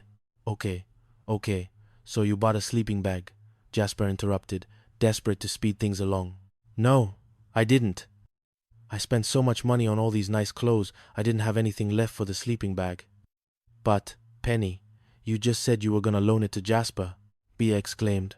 Yeah, well, I would if I could, but I can't, so I won't. He's not going anywhere, so what is he needed for? Penny concluded. A knock. Baroness Lavinia entered. What's the matter? What's the matter? Nothing's the matter. Why is she walking like that? Why is she? Hi, Bea. How are you? Do you really want to know? No. Right over there, lying down. Oh, then we're halfway there. Hi, Jackie boy, Lavinia purred. Oh, Lavinia. Not now, Lavinia. I'm too tired to talk. I'm just gonna go to bed and stay there all weekend. Jasper mumbled, half asleep on the couch. Oh, how cozy. Well, I'll just drop in every hour and an hour and see that you're all tucked in. Oh, did I say this weekend? Silly me. I meant next weekend. This weekend, I'm going up to the mountains with Percy here. Percy, what time are we leaving for the camping trip? Jasper asked, startled. In 1 hour. Oh, good. Wake me up in 59 minutes. You got it. Goodbye, girls. I'll see you, Lavinia, Percy said, exiting. Percy, what's your hurry? Got to pack. Oh, would you like company? I'd love to see a man packing to go away. It reminds me of my 3 husbands, Lavinia said, following Percy. Sleepy, sleepy, sleepy, sleepy, tired, tired, sleepy. Bed now, bed, Jasper chanted to himself. Hours later, deep in the Whispering Pines forest, Percy's chalet turned out to be a dilapidated, cramped shack, appropriately named the Rustic Raven's Roost. Isn't this great? Percy said, beaming. Okay, Percy, no more jokes. Let's go to the chalet. Jasper groaned, utterly exhausted. Kevin. What? We're here. Percy, I'd punch you right in the mouth only. I'm too tired to make a fist. Jasper threatened. Yeah, Jasper. You got some sleep. You won't be so grouchy. All right. Now why don't you go to the bedroom and lie down, all right? Sweet dreams, buddy, Percy said. Ki, Mastali. Thanks. You okay? Well, I'm awake. And I'm angry. Mr. Fist, meet Mr. Mouth, Jasper muttered, stumbling into the tiny bedroom. It was an honest mistake, all right? Run! Percy yelled as Jasper emerged, looking murderous. Suddenly, B and Penny appeared at the door. Hi, guys. What are you doing? B asked, carrying backpacks. Well, you said we could come up sometime. Yeah, this is the only sometime when we had some time. Penny explained. Girls, I am terribly sorry, but you can't stay. What? You've got to leave. We can't leave. Our lifts left. Bea cried. The what lifts? Jim, all my money was driving to San Francisco, and he just dropped us off. Penny explained. Well, welcome to Percy's paradise. What? Come on. There's got to be more to it than this. This reminds me of my grandfather's farm. Farm? Yeah, the little house in back of the big house. Hey, where does this lead? Oh, that's probably the bedroom. Oh, great. Let's take a look. Ah, or a closet. Jasper discovered, opening a door to find Lady Rowena Ravenwood already inside. What are you doing here? Rowena demanded. What are you doing here? I was invited. Who invited you? I did. I should never have let her sit on my suitcase. Okay, now I'm never going to get any sleep. Now, dear. Not now, Ralph. Laura, Percy said, trying to defuse the situation. Percy, who are all these people? Rowena asked, aghast. Hey, it doesn't matter. Most of them are leaving. Except my friend, Jasper Thistlewick. Hi. I love a man who loves a good cigar. Huh? And all my men love the big bandito. And a woman loves a man with the big bandito. What? $1 for 3. But this one's on me. Lavinia purred, offering Jasper a cigar. Hold it. I'm going home, Jasper declared. I'll drive you. Rowena offered. No, wait. I think we can work this out. How, Percy? We have a very big problem here. There are 7 people, counting Percy 7, and there is 1 bed. Now, who gets it? There is only one fair way to decide this, Bea said, looking around. Oh, well, there'll be plenty of room for everybody once we've gone. You'll find another cabin with some privacy. Come on now. Oh, I like it here. The scenery takes my breath away, Penny said. No, just a minute. Well, I hate to throw my macho around, but you give me no choice. Either you come with me, or I'm going back to town alone. Rowena said to Percy. Jasper thanks me. She's always worried about me. Percy said, following Rowena out. Okay, well, I can take a hint. I'll stay, Lavinia said, much to Jasper's dismay. Percy, I got to get some sleep, and it's got to be soon. All right, Jasper, there is a hammock out back. Why don't you try that? Okay, buddy? Immediately. All right, thank you. Okay, Percy, now there are 6 people in one day. Jasper muttered. All right, Jasper, hold on a second, all right? Okay. I just want to get one thing understood here, okay? This is my cabin, and that means I get the bed, Percy declared. I get the picture, Percy. Come on, Penny. We'll sleep in this tent. Soon, we'll put it up first. Oh my God. Oh my God. Jasper, Bea groaned, looking at the tiny tent. Don't be afraid. I won't bite. Well, did it ever occur to you that the man likes to do the biting? I mean, the pursuing. I mean, you came with Foggins. Where is he? Lavinia purred to Jasper, who was trying to set up the hammock. Foggins is off looking for strawberries. Strawberries? Well, I love wild strawberries. And I told him if he brought me some, that I'd be his snuggle bunny tonight. A snuggle bunny? But strawberries aren't in season for another 3 months. I can write. I'll be back in a minute, Lavinia said, dashing off. Pests. Flying insects. Is that what's bugging you, mister? When your home's infested with ants and cockroaches, just walk back to the coffee dissing place. No, just fill me the coffee dissing zone. Come on, now. We don't want to bother Jasper. There's another verse. No, there isn't. Penny sang to Bea. What's she doing giving away more cigars? Bea asked, seeing Foggins return with a handful of berries. I think the altitude is starting to affect people. Look, wild strawberries. Those aren't strawberries. They're blueberries, Jasper pointed out. Isn't that close enough? I would do anything for wild strawberries. Wild strawberries, huh? Okay, you got them, and you be waiting here, because when I get back, I'll be wilder than those strawberries, Foggin said, chasing Lavinia into the woods. Come here, Ruby, Jackie. Jasper? Jasper, what?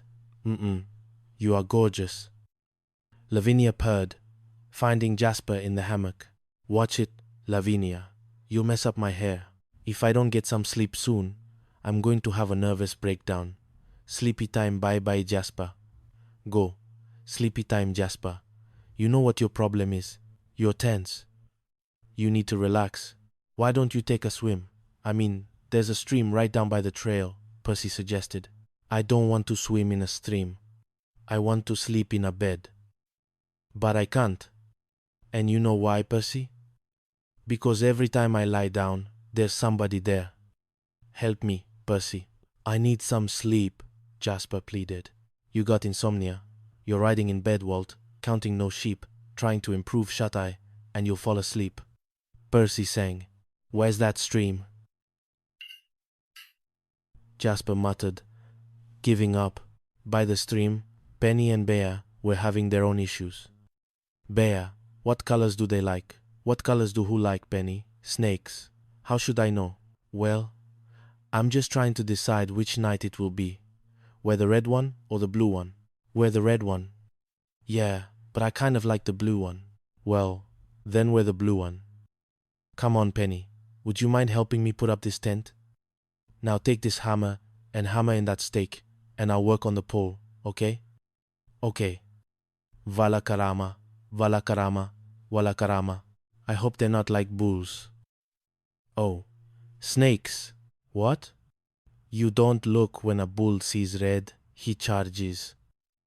You don't have to worry. Snakes don't charge. They slither. Well, you don't have to get mad at them. Will you just work on that stake, please? You're right. You're right. You killed it. This rope will never breathe again. Oh, I'm sorry. I killed the rope. Oh, my darling. Oh, my darling. Oh, my darling Clementine. Penny sang, completely oblivious. Jasper, having taken a dip in the stream, felt momentarily refreshed. Jasper? Yeah? What did you say, Laurel? No, but Percy, you were right about the swim. I feel like $1,000,000. I tell you so. Oh, yeah, I can really sleep. Now I'm going to go back to the cabin and go right to bed. Is that so? Hey, Percy, will you hand me my clothes? Percy, Percy, Percy, Percy, Percy! Hey, Tarzan, can I swing on your tree? Lavinia purred, appearing with Jasper's clothes. You love me? Lavinia. You love who you are? Lavinia. He believes. Okay? Lavinia. Please excuse me. You love who you are? Lavinia. Oh, just when I was getting to the answer. Don't tell him where I am. Do me a favor, okay? Percy said, trying to escape Lavinia. Lavinia, where are you? Have you seen Lavinia? Are you kidding? I'm not going in the bushes with you, Jasper said, exasperated. Oh, come on. Jasper? What? Are you all right? No. These bugs are eating me alive. Listen, I got to come in there and sleep with you girls. Okay, but no funny stuff. You won't even know I'm here. I know you're here. Your elbow's in my nose. Sorry. Let's all lie sideways, okay? I'm going to be in the room. Yeah. The secret, they stop at me. Do anything. Change position. Oh, come on, Jasper. Ow, sorry. Hey, watch out. Jasper, would you watch your hand? I'm not that tired. Oh, you just get out there and sleep with the rest of the animals. Yeah, under the stars. If you really want to see stars, Jasper, try going back in here, B.A. said, pushing him out of the tent. What? Get your elbow out of my nose. Jasper, Jasper boy, zipper's stuck. Jasper, come on, Jasper, can I ask you something? I've just got to know, do you like me? Lady Rowena asked, cornering Jasper. Well, sure I like you. Then use me. Can you please use me? Oh, what's going on here? Well, Jasper, are you going to use me in your next commercial or not? What commercial? Well, you are a director, aren't you? Well, you do direct commercials. I'm not a director. I'm a chef. Jasper finally snapped. What? What is this? You made me make a fool out of myself. Rowena cried. Hey, I'm just as shocked as you are. I have known this man my entire life, and just now I find out he's been lying to me. Percy exclaimed. What are you talking about? Oh, shut up, you fraud. Shut up, Rowena screamed at Percy. Lara, look, why don't we go back to the cabin and rehearse? Rehearse yourself? I'm going back to town. Laura, wait a second. Help, wait. Rowena stormed off. Oh, there you are. Oh, Lavinia, am I glad to see you. Unzip me, please, Jasper pleaded, covered in leaves. I thought you'd never ask. Hi, little man. Guess what I've got here for you? Lavinia purred, holding out a handful of berries. Strawberries? But that's impossible. Where'd you find them? At the general store down the hill. I never eat strawberries without cream. That's the way I like them too. A deal's a deal, Lavinia said, offering him the berries. Wait a second. Where do I go? Leave me alone. Alone. With nobody to wake me up. Nothing. We're home. We don't want to wake you. Call a doctor. No, you don't need a doctor. You just need to sleep. I need a doctor. We'll take care of you. You know those leaves I wrapped around me? Yeah. Poison oak. The chaos of the sunflower abode, it seemed, was always just one ill-advised adventure away. And Jasper Thistlewick, chef, roommate, and accidental victim of assertiveness training and poison oak, was once again at its hilarious, exasperating heart. Caput Terre, The Perils of Port Blunderbuss, A Coral Reef Chronicle, ****. Chapter 1, The Case of the Compromising Curtain, ****. The morning sun, a buttery smear across the Port Blunderbuss sky, was doing its best to coax the inhabitants of the Coral Reef commune awake. Inside the top-floor flat, a symphony of gentle snores, punctuated by the occasional dream-induced gurgle, emanated from the bedrooms. This was the vibrant, if slightly dilapidated, Victorian house converted into flats, known for its peeling, coral-colored paint and its eccentric residents. Here resided Jasper Jazzy Finch, a culinary student whose ambitions in the kitchen often simmered alongside a talent for domestic disaster. Juniper June Thorne, a pragmatic florist whose patience was as meticulously cultivated as her prize-winning hydrangeas. And Coral Cory Spritz, a human embodiment of sunshine and accidental chaos, whose thought processes often resembled a pinball machine. Come and knock on our door. We've been waiting for you. Cory trilled, a cheerful, off-key rendition of their communal theme song. As she pranced into the kitchen, her bright yellow bathrobe billowed behind her like a distressed canary, where the kisses are hers and oh, and Jazzy's probably too. June, already nursing a mug of herbal tea, merely raised an eyebrow. Cory, darling, it's barely 7. And please, no more ad-libs to the theme song. Professor Phileas Fumble might hear. Professor Fumble, their landlord, was a man whose sartorial choices always leaned towards tweed and whose temperament leaned towards perpetual suspicion. Oh, he's probably still asleep, dreaming of overdue rent and perfectly manicured rose bushes. Cory chirped, oblivious. Besides, I'm just so excited. Jazzy's home. As if on cue, the front door to their flat swung open with a dramatic flourish. Hi, honeys. I'm home, boomed a voice, followed by the appearance of Jasper, clad in a slightly rumpled chef's jacket, a flour smudge on his cheek. He looked like he'd just wrestled a particularly stubborn croissant. June nearly dropped her mug. Jasper, why didn't you knock first? Jasper blinked, genuinely puzzled. Why? Because we might not have been decent? He peered around, his eyes scanning the room. It's all right. I looked first to make sure. Well, that's okay then, June sighed, already too tired for a debate. Here, Jazzy. As long as you're here, Why don't you help Corey put up the new shower curtains? I need to get something out of the oven. Jasper's brow furrowed. Hey, wait. When did you take up cooking, June? June gave him a withering look. I haven't. I've got some underwear drying. Corey, meanwhile, was already wrestling with a large, plastic-wrapped package. Jazzy, just hand me the new curtain, and then you can go, okay? No, Corey, Jasper declared, puffing out his chest. I'll help. I'll get it. He was, after all, a man of the house. Or, at least, a man times the house. Just then, a series of insistent thumps echoed from downstairs, followed by a stentorian rap on their door. It was Professor Phileas Fumble, their landlord, a man whose sartorial choices always leaned towards tweed, and whose temperament leaned towards perpetual suspicion. Oh, hi, Professor Fumble. It's nice to see you, Corey exclaimed, ever the optimist.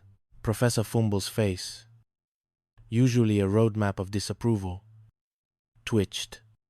Don't get your hopes up, Miss Spritz. This is not a social call. He adjusted his monocle, which seemed to be permanently glued to his right eye. Today, I'm wearing my landlord hat, a particularly sturdy bowler, I might add, and I want to see the man of the house.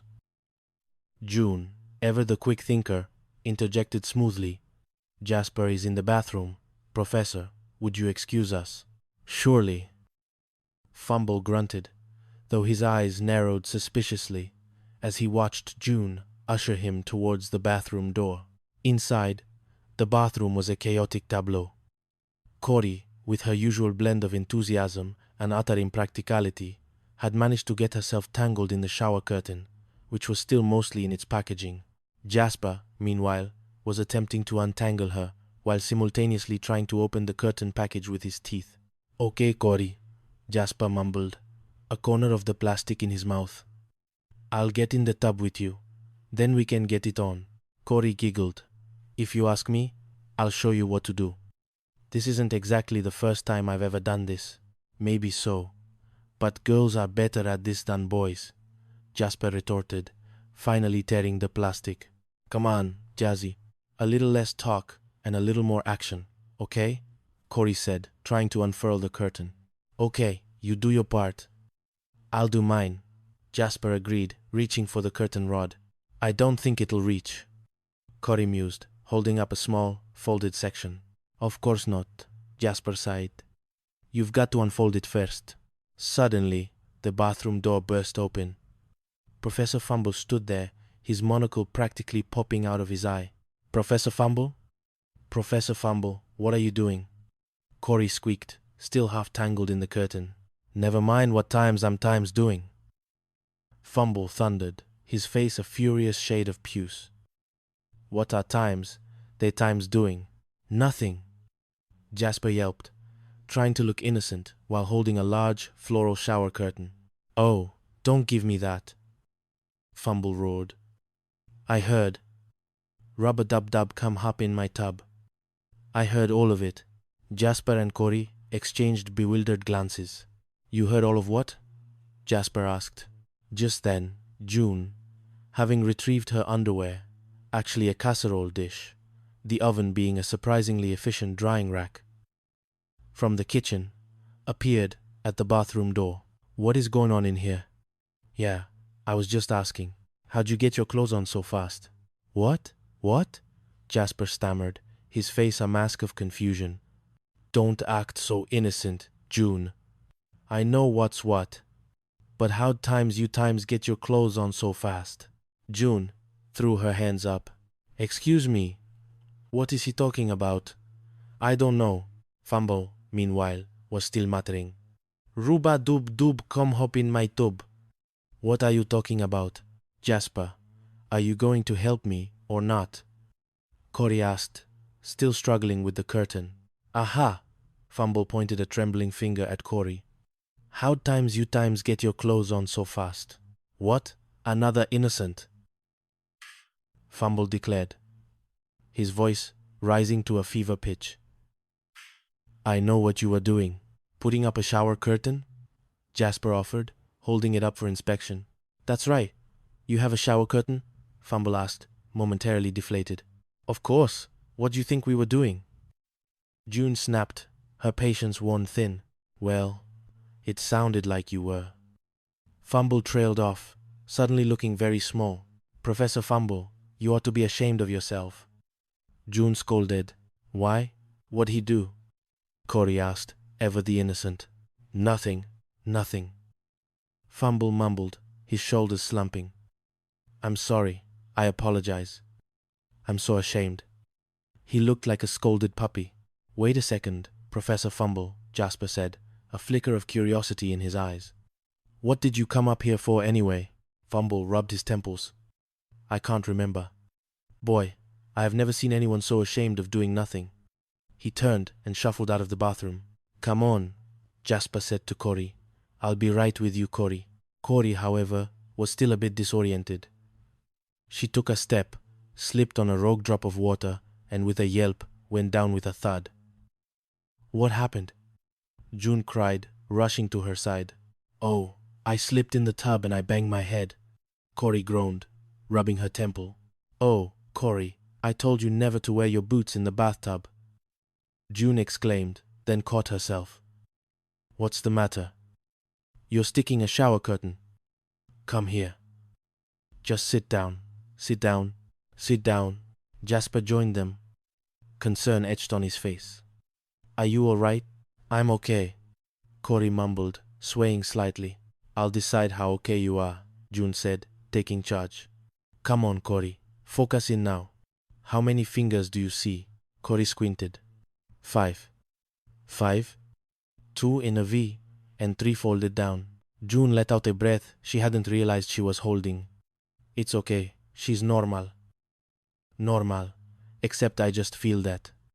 June gently probed Corey's head. Oh my goodness. You have got a goose egg. I know, Corey said, looking utterly bewildered. Corey, look, you better go right to bed and rest. June insisted. It's only 8 o'clock. It's too early to go to bed, Corey protested. Well, if it'll make you feel any better, we'll all go to bed early, June offered. Yeah, I'll go to bed with you. Jasper chimed in, eager to help. June and Corey stared at him. What? No, I mean at the same time. Jasper quickly clarified, his face flushing. Suddenly, an acrid smell wafted from the kitchen. Is something burning? June asked, sniffing the air. Burning. Oh, I forgot my underwear in the oven, Corey exclaimed. It's too bad. Hot pants are out of style, Jasper muttered under his breath, earning another glare from June. Later that evening, June and Jasper were in the living room, trying to relax, when they heard a soft rustling. Oh, Corey, June sighed. What are you doing out here? Corey, still in her bathrobe, was gazing out the window at the twinkling lights of Port Blunderbuss. Well, it's such a beautiful night, and I couldn't sleep, so I just... Corey, you're supposed to be in bed, June admonished. You just had a bad whack on the head. Will you quit babying me? I'm a big girl now, Corey pouted. Oh, you're a big girl now, are you?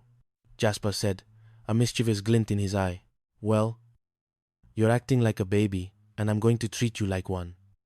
Before Corey could react, Jasper scooped her up into his arms, like a recalcitrant child. Jasper, will you put me down? Corey shrieked, kicking her feet. No way. I'm taking you to bed, whether you like it or not, Jasper declared, striding towards her bedroom. Just as he reached the threshold, the front door burst open once more, revealing a wide-eyed Professor Fumble. Aha! This time I got you dead to rights. Jasper, still holding a flailing Corey, sighed dramatically. Professor Fumble, you don't understand. I don't have to understand. I caught you red-handed, Fumble declared, pointing a triumphant finger. Professor Fumble, it's not what it looks like, June pleaded. Oh, don't give me that innocent stuff again. You got the evidence right in your hand. Fumble gestured wildly at Corey, who was now giggling. Look, Professor Fumble. Jasper tried. Professor Fumble, Jasper was not doing anything wrong. I'll just bet. Fumble snorted. Honest, I was. Corey, Jasper said, then turned to the landlord. Hang on a second. What are you doing up here anyway? Fumble snapped his fingers. Well, I remembered why I came up here before. He paused, then his face fell. Why? I forgot again. Well, clear out of my head. You people are driving me crazy. He threw his hands up in exasperation and stormed out. Hey, what's going on? A new voice chimed in. Loretta, Lori Lur, their overly flirtatious neighbor from downstairs, appeared in the doorway, clad in a slinky silk robe. I thought we were all going to go to bed together. I knew it.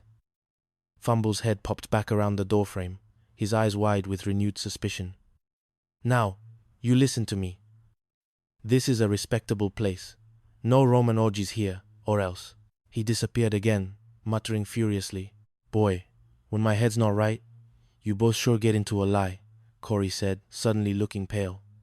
I'm out of trouble. She slumped in Jasper's arms. Corey? Corey! June cried, rushing over. Hey, Jazzy, I don't think Corey's feeling too well. You okay? Corey's eyes fluttered. Oh boy, everything just got sort of blurry there for a minute. Oh, that's it, June declared, her voice firm. We're not taking any more chances. Let's get her to a hospital. Right, Jasper said, his earlier playfulness replaced by genuine concern. You call a cab. I'll get her dressed. Okay, June said, pulling out her phone. Whoa, Jasper exclaimed, as Corey suddenly went limp in his arms. Okay, you take care of her. I'm so out of here. He pointed at June. Okay, I'll call the dress. Then you would help. Asterisk. Chapter 2. The Nautical Nook Infirmary and the Case of Christmas Snow.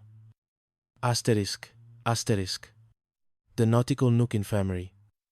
Port Blunderbuss's premier medical facility, hummed with the sterile efficiency of a well-oiled machine, a stark contrast to the chaotic vibrancy of the Coral Reef commune. Inside a stark white room, Corey lay propped up in bed, looking bewildered.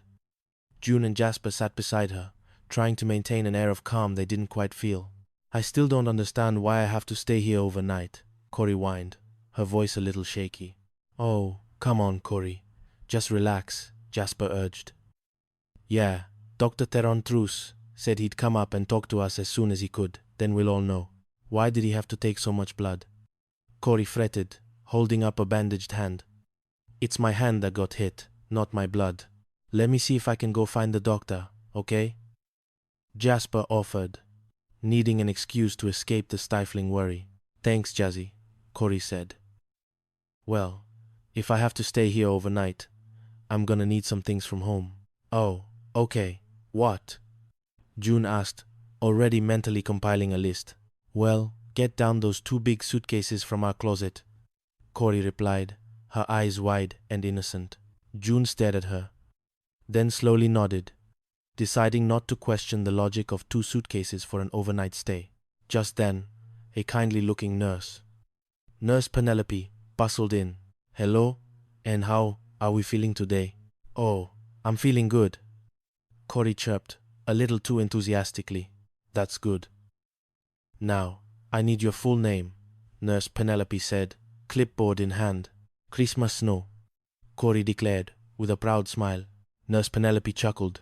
Oh yes, and snow is a fun part of Christmas, isn't it? Now, your real name, please. Christmas Snow? That times is times my real name. It's my dad's name, too. Nurse Penelope paused, pen hovering over the paper. I see. Your father's name is Christmas. Father Christmas?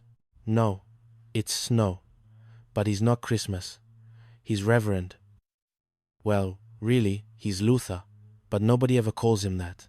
I see, Nurse Penelope said, her smile faltering slightly.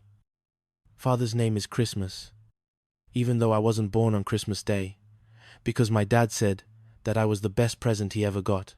Oh, yes. All right, Nurse Penelope scribbled something down. Christmas Snow? Nobody ever calls me Christmas, though, Corey continued, oblivious to the nurse's growing bewilderment.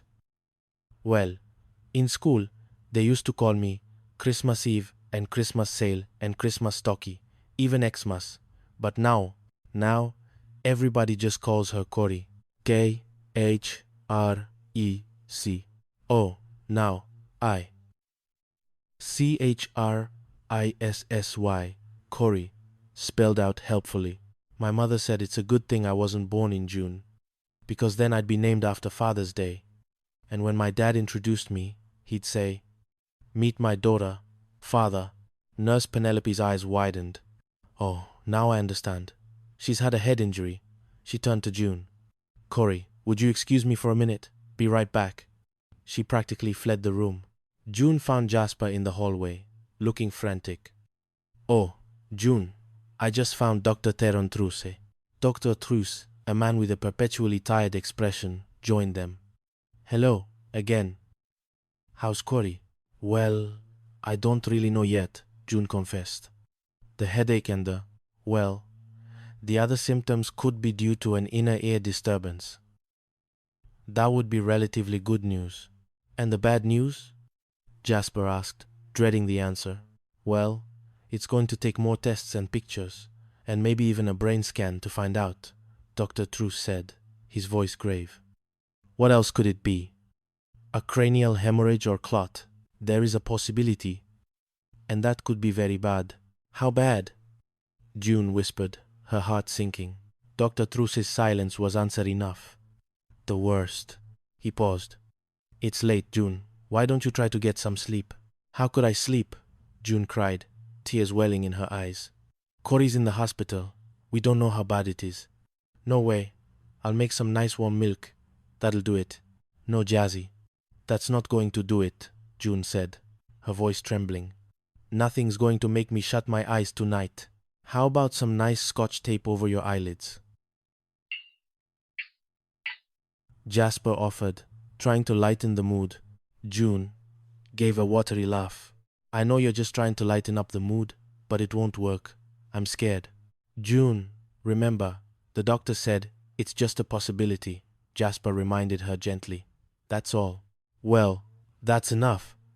I mean, that's quite enough," June exclaimed, pacing the hallway.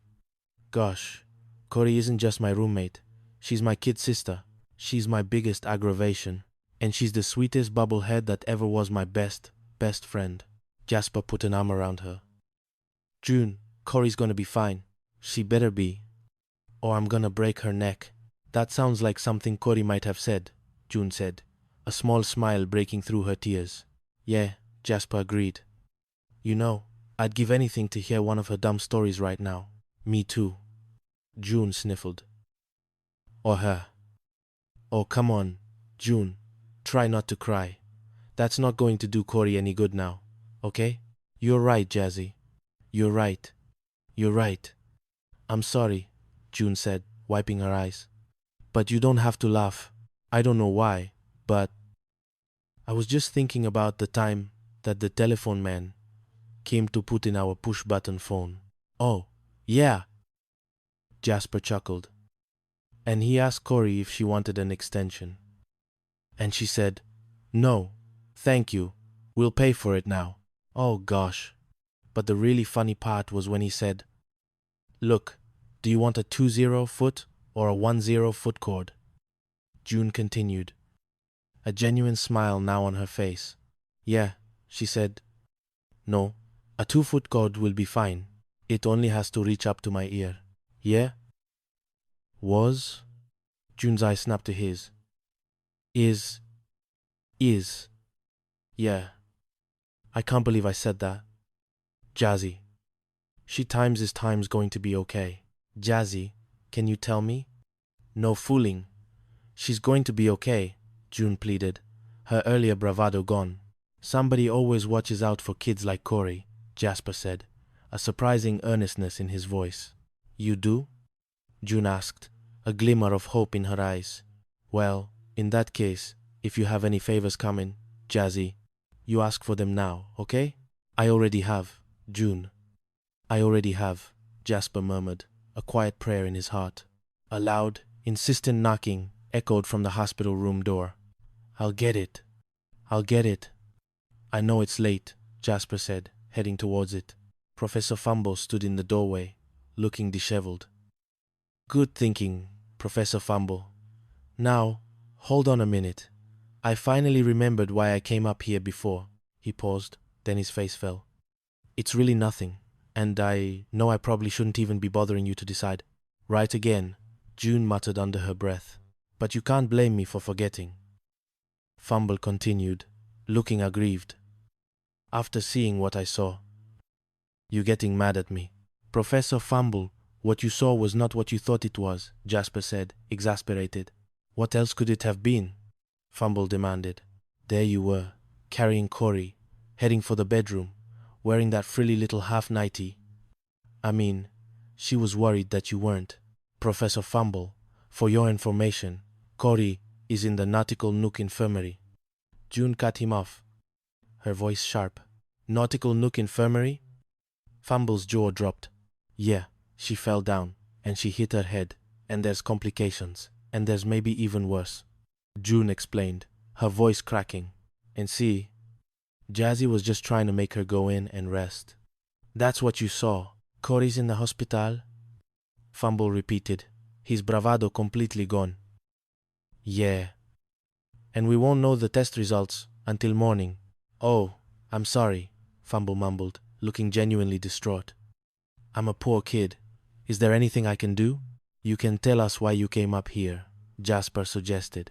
Oh, yeah, Fumble said, his eyes glazing over. I'm so upset I forgot again. The next morning, Dr. Truce entered Corey's room with a broad smile. The test came back negative, and the x-ray showed nothing. You're fine, Corey beamed. A nurse entered with a tray. Here's the second breakfast you ordered, Corey.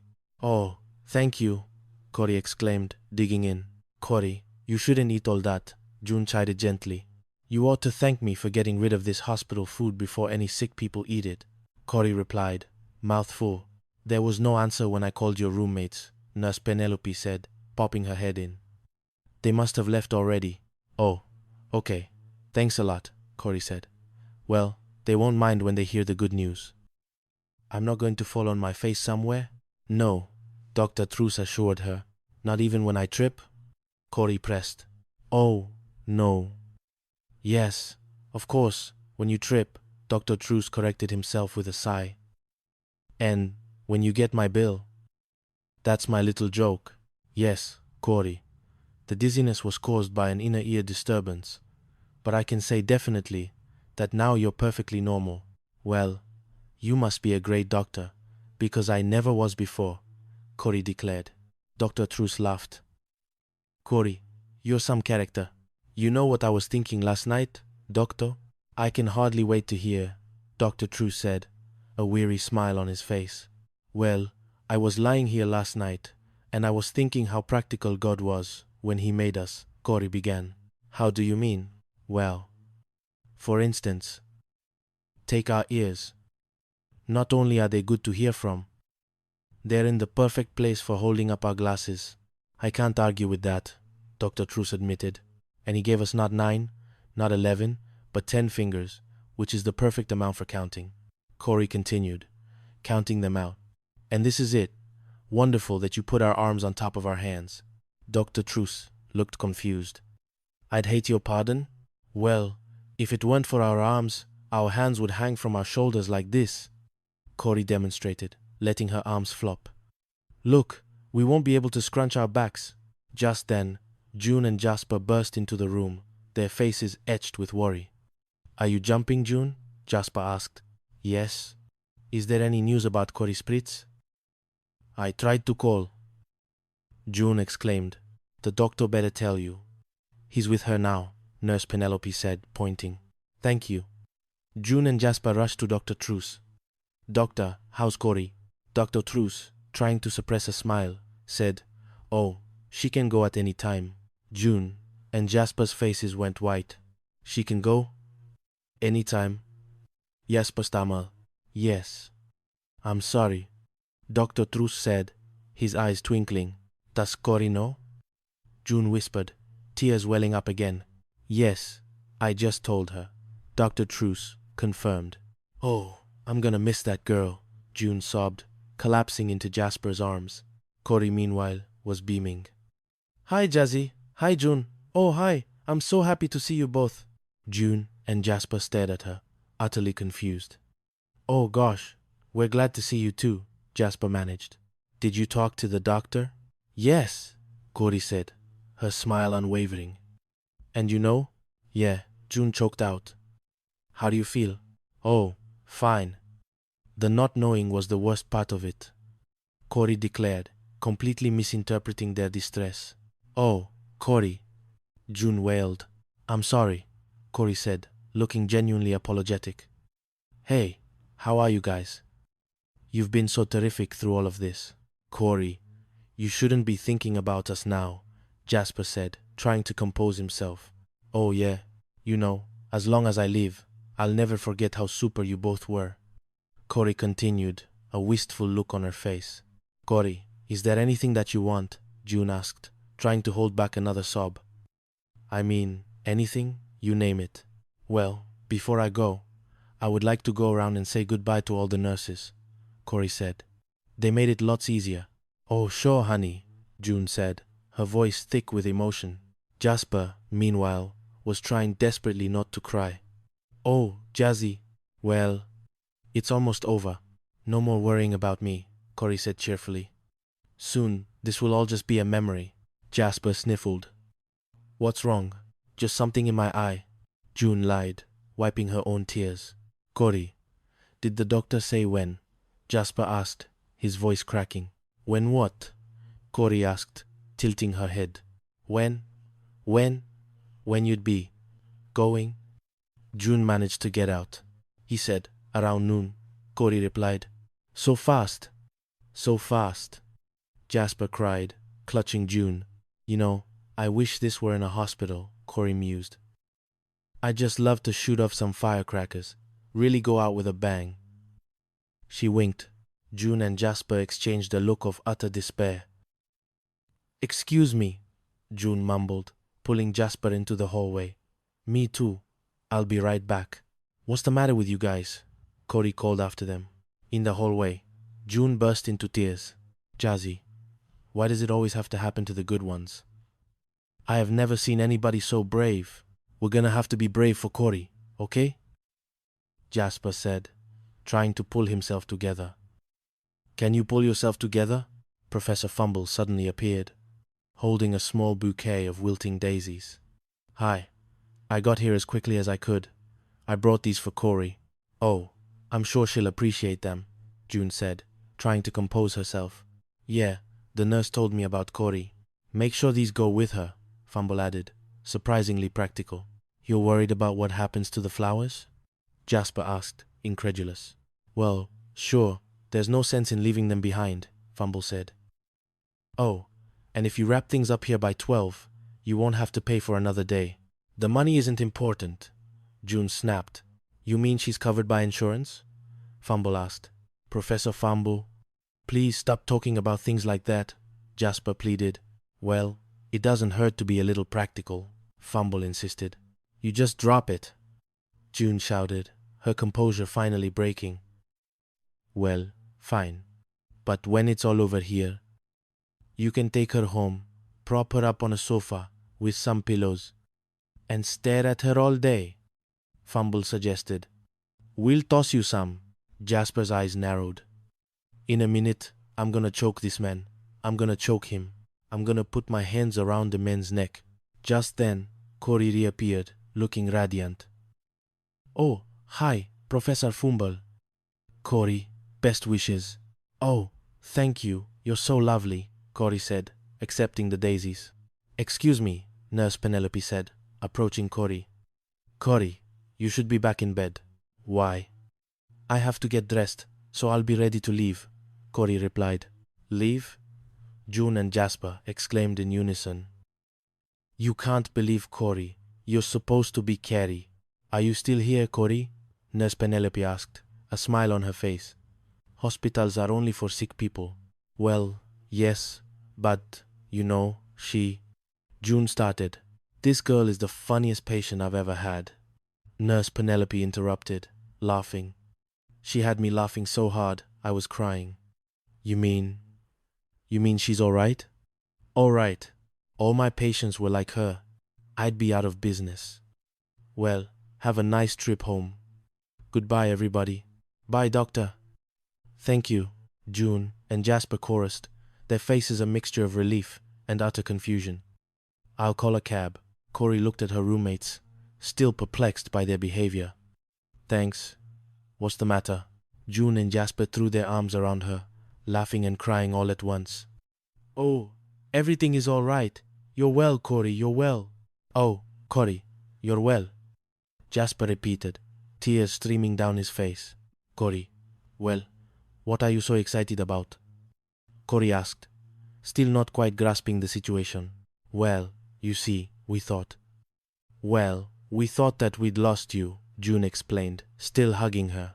Where, when? Corey asked, looking around. June thought it was forever. You should have seen her last night. Bananas! She acted like it was the end. Jasper teased. Oh, come on. It was him, June protested, pointing at Jasper. You know, he was a nervous wreck. But you know me, I'm the calm one. I'm always very calm. As she spoke, June's eyes rolled back in her head and she fainted. I knew in my heart June the clown, Jasper cried. June, she's passed out. Oh, June, no. Wait, let me put her in your bed, Corey, Jasper said, scooping up the unconscious June. Come here. I called a check. Professor Fumble, who had just reappeared, threw his hands up. Don't you ever stop. Asterisk. Chapter 3. The Unsellable. Spritz and the Barking Chef. Asterisk. Back at the Coral Reef Commune. Life quickly returned to its usual, chaotic rhythm. Jasper, fresh from his hospital ordeal, was attempting to count a deck of cards for a poker game. 42, 43, 44, he muttered, fanning the cards. I didn't know we were gonna play poker tonight, June. June, who was meticulously arranging a vase of gladioli, replied, You're not. I am. It's for men only. There's 6.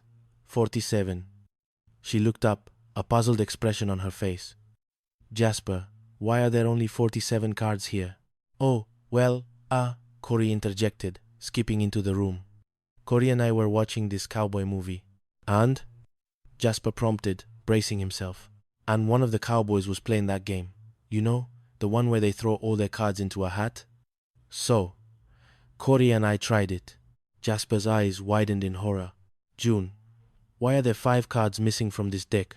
Well, we couldn't find a hat to play with, so we had to play in the bathroom, Corey explained, beaming. Oh, no. You mean 5 cards went down right down the Jasper trailed off, aghast. Well, and Corey thought it was a royal flush. June finished, trying to suppress a giggle. Just then, the front door opened, and Corey bounced in, a large, brightly colored box clutched to her chest. Oh, Corey, hi, honey, hi. What have you got there? June asked. I didn't get a raise. That's what I got there, Corey declared, her lower lip trembling. Well, what would you do for one? Jasper asked, genuinely sympathetic. Yeah. Poor Corey. Did you complain? June added. I wouldn't give them the satisfaction, Corey sniffed. Well, so to cheer yourself up, you went out and bought something new? June guessed. How could I? I need a raise to be able to buy something new, Corey exclaimed. But you didn't get a raise, Jasper pointed out. No, that's why I got the box, Corey said, as if it were the most obvious thing in the world. Well, let me see what's inside this, okay? Jasper said, taking the box. Corey, how come they wouldn't give you a raise? I don't know. I'm the best secretary they have, if you don't count my shorthand and typing. Corey replied, with a shrug. Jasper opened the box. Inside were an array of brightly colored bottles and tubes. Easy Time Cosmetics? Doing what? Selling, you know, door to friends, over the telephone. These are cosmetics and toiletries that every man and woman can use, Corey explained. Yeah, well, I don't use lipstick, Jasper said, holding up a tube. It's not just lipstick, it's aftershave, Corey corrected. Corey, you know, selling is really hard work, June said gently. Well, the man at Easy Time Cosmetics told me I'd make a lot of money, Corey said, her eyes shining. He said that this job doesn't take any ability at all, and I'd be perfect for it. Yeah, well, Corey, Jasper started, but then saw Corey's hopeful face. Corey, you'll be great. You can sell anything. Oh, thank you, Jazzy. Corey beamed, hugging the box. June watched the exchange, then pulled Jasper aside. Mercy, why? Do you really believe what you just told her? No, but I just love the way she says. Thank you, Jasper admitted. No, Corey tried selling before, and she was a total flop, June reminded him. Don't you remember that all-purpose kitchen knife? Oh, yeah, Jasper chuckled. She made $4 selling the knives, but spent $5 buying Band-Aids. I'm gonna go in the kitchen, and I'm gonna tell her the truth, June declared. Oh, hi. Corey greeted her as she entered. Corey, I've been thinking. Honey, some people just aren't cut out to sell door to door. I know, Corey said, her shoulders slumping. But don't feel bad. You have so many other abilities. Jasper, watching from the doorway, started to snicker. Don't you laugh. Don't you laugh. June hissed at him. Suddenly, Loretta Lori Lure, their downstairs neighbor, appeared in the doorway, her usual seductive smile firmly in place. Hi, darling. Guess what? She purred, spotting Jasper. I'm a new sales lady for Easy Time Cosmetics, and you'll get to be my very first customer. Corey blurted out, interrupting Lori. Lori's smile faltered. Guess what? You're wrong. Hi, darling. She turned her full attention back to Jasper. Oh, hi, darling. I was just taking a nap. You must come over to my apartment with me and help me change my light bulb. That's a switch. Lori, why can't you change it yourself? Jasper asked, trying to sound polite. The effect's just too high. It's in the ceiling of my bedroom, Lori said, batting her eyelashes. Why just get onto bed? I thought you'd never ask. Lori, control yourself, Jasper pleaded. I can't help myself, Jazzy. Whenever I'm close to you, I get this tingling sensation all over my body. Lori confessed, moving closer.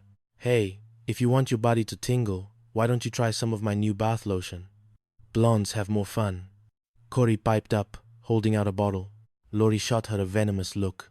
Why do they keep spoiling it for other people? Watch out. She pointed at Corey. Excuse me.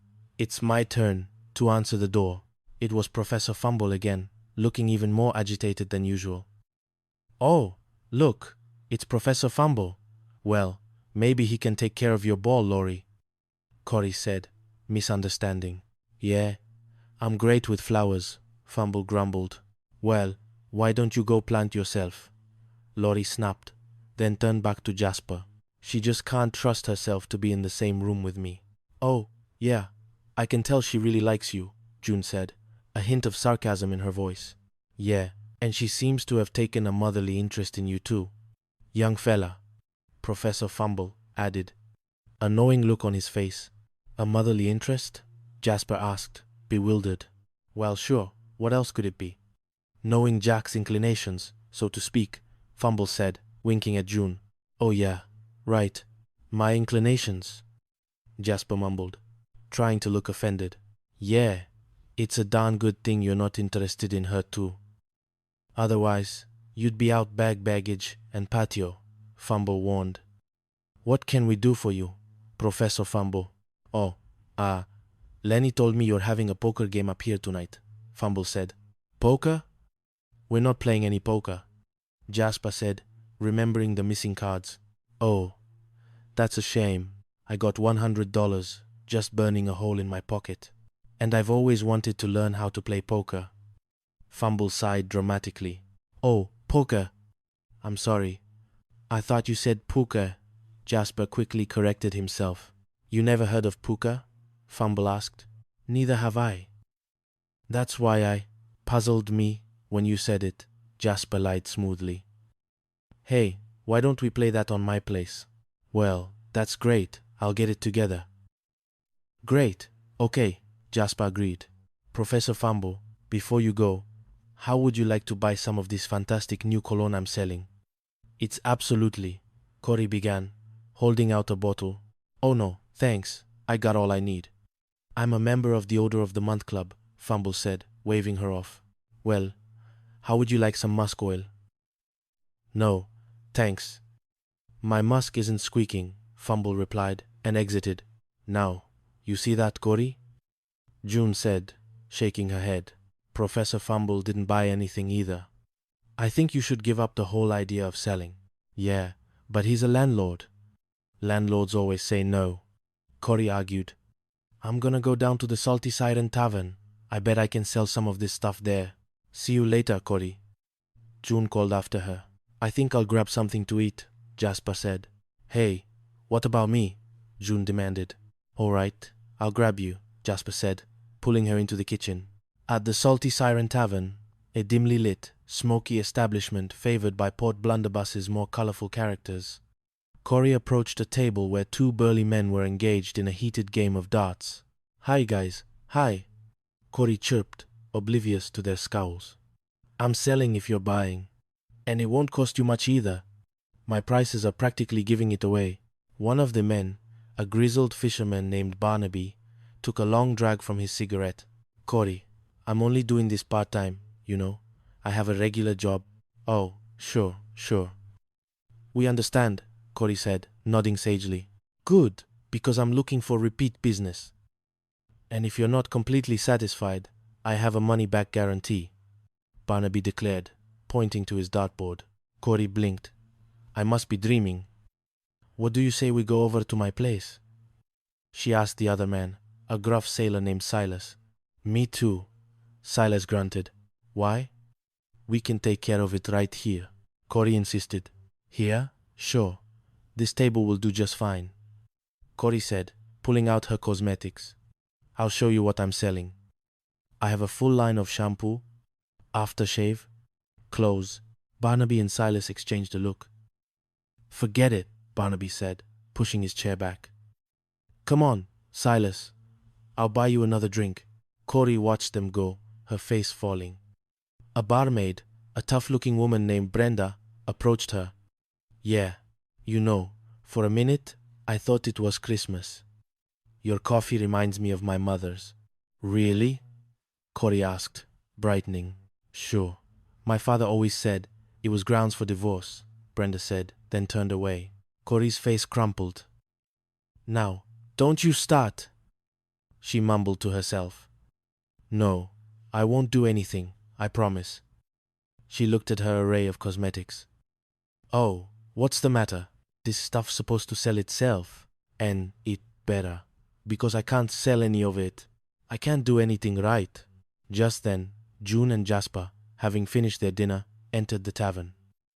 Oh, Cory. Now, listen. That is just not true, June said, seeing her friend's distress. No wonder I didn't get a raise at the office. I don't deserve it, Cory wailed. Cory, now, a lot of people have a rough time selling it first. Jasper tried to reassure her. Not like me.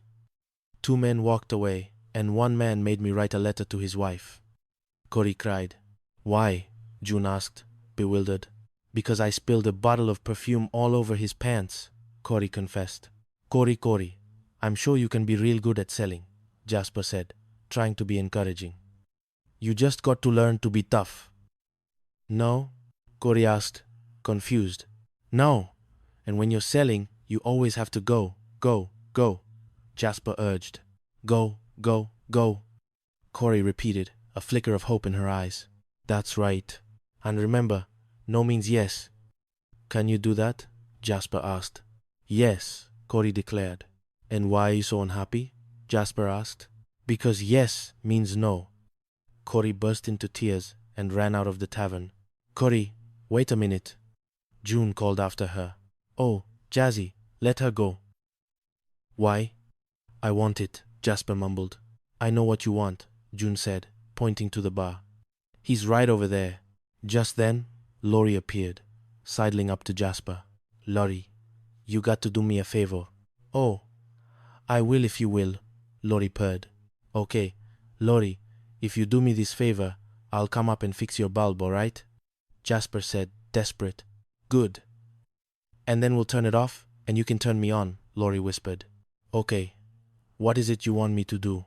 Laurie asked. I just want you to buy some stuff from Corey, Jasper said. That's a deal. Is it really? Will you do that? Laurie's eyes widened. Oh, great. Well, hang out here for a couple of seconds. I'll call you out. Corey, come here. Jasper, what are you up to? June whispered. Just watch, Jasper said, a cunning glint in his eye. Corey. What? Corey reappeared, looking dejected. Laurie's here. Why don't you try to sell her some stuff? I did already, Jazzy. I can't remember. She said no, Corey replied. It'll be different this time, I think, Jasper assured her. Laurie. Corey approached Laurie, a newfound determination in her eyes. Laurie, I have this fantastic new face cream. I'll take it, Daphne, Laurie said, cutting her off. Just give it a chance. I'll buy it, Corey insisted. Yeah, once you try it, you will. Corey stared at the cash, then at Jasper. Jasper, it works. It's all because of your help. Do you feel better? Oh, yeah, Jasper exclaimed, relieved. You know something? I really can sell. Absolutely. Go, go, go. It really works. Corey was practically dancing with joy. Corey, wait a minute. June interjected, suddenly worried. I'm going to go into this full time. Oh, thank you, Corey, Corey declared. Tomorrow, I'm going to quit my job at the office. Hold it, June! I don't want her to quit her job, Jasper said, realizing the implications of his scheme. Well, she's going to, and it's your fault, June snapped. I just wanted to cheer her up. I couldn't stand seeing her so unhappy, her chest heaving with sobs. Her life is ruined, and you're looking at her chest? June demanded. I wasn't looking at her chest. I was looking at her heaves. Jasper protested. Jasper, now, listen to me, June said, her voice firm. We have got to convince Corey that she cannot sell, and then we got to convince her not to quit her job. So, how are we going to do that? I'm going to talk her into going down to that poker game tonight and trying to sell stuff to the guys, Jasper said, a plan forming in his mind. What for? June asked. Think, Jasper. If I do that, then what should you do? I should tell the guys not to buy anything from her? June guessed. Yeah, so then she'll give up the whole idea of selling? Good, Jasper said, a triumphant grin on his face. Well, I'm glad I thought of that. Later that evening, in Professor Fumble's apartment, which he had, with surprising flair, decorated in a decidedly Art Deco style, Jasper was the first to arrive for the poker game. Hi. Oh, hi, Jazzy. Come on in. You're the first one here, Professor Fumble greeted him warmly. I can't believe how you furnished the Roper's old apartment. It's Art Deco. Oh, well, he's the best, Jasper said, gesturing vaguely. Well, I'm all set. I went out and bought this book and everything. What is it? Fumble asked. It's called The Many Faces of Poker. Get it? Poker faces? Jasper waited for a laugh. Fumble stared blankly. Oh, poker face? Poker mouse? Pardon me? Fumble asked. Poker mouse, Jasper repeated, a little desperately. Just then, two women, Myrtle and Mavis, entered, followed by Lenny Lucky Larch, Jasper's smooth-talking friend. Hi. Hi. These are my friends, Myrtle and Mavis. Girls, meet Professor Fumble. Hi. Come on in, Fumble said, momentarily flustered by the unexpected female company. And this is my friend, Jasper Finch. Hi, hi, hi, hi, the women chorused. Well, did you girls come over to watch a hot poker game? Fumble asked, regaining his composure. Oh no. We came to play, Myrtle declared. You did? Fumble stammered. Well, and so now. Relax, Professor. Lenny said with a wink. They brought their own money. Oh, good. Let's get started, Fumble said, his eyes now on the potential winnings. The door opened again, and Laurie Lure sauntered in. I got it. Laurie, what are you doing here? Jasper exclaimed. I came to collect on your promise, Laurie purred, eyeing Jasper. Well, I didn't mean tonight, Jasper protested. Well, I did, Laurie retorted. Well, we're just about to start playing, Fumble said, impatiently. Oh, that was my idea too, Laurie said. Laurie, I got to get back to the game. Oh, well, I'll come in and wait for you, Laurie said, making herself comfortable. How you doing, Laurie? Lenny asked. The PhD resistance, huh? Fumble muttered, then brightened. Well, I'll get you a chair and deal you in. Oh, no, thank you, Laurie said. I have much more interesting ways to lose my money. Poker's a bore. Well, we don't have to play for money, Lenny suggested. How about a game of strip poker? Strip poker? Fumble's eyes nearly popped out. What? Well, sure, that'll definitely separate the men from the girls, Lenny said with a smirk. Well, is Jasper playing? Laurie asked, her eyes fixed on him. Of course he is, Lenny declared. Then I'm playing, Laurie announced. Laurie's gonna play? Fumble stammered. Oh, no, I'm not playing any strip poker. Now, wait a minute. This is my place, and those are my cards. And I say we're playing strip poker. Absolutely, Fumble said, suddenly enthusiastic. Jasper seized the moment. I have a favor to ask of all of you. I almost forgot about it. Corey's gonna be coming down here to try to sell you guys some things. Please don't anybody buy anything, all right? Why? Fumble asked.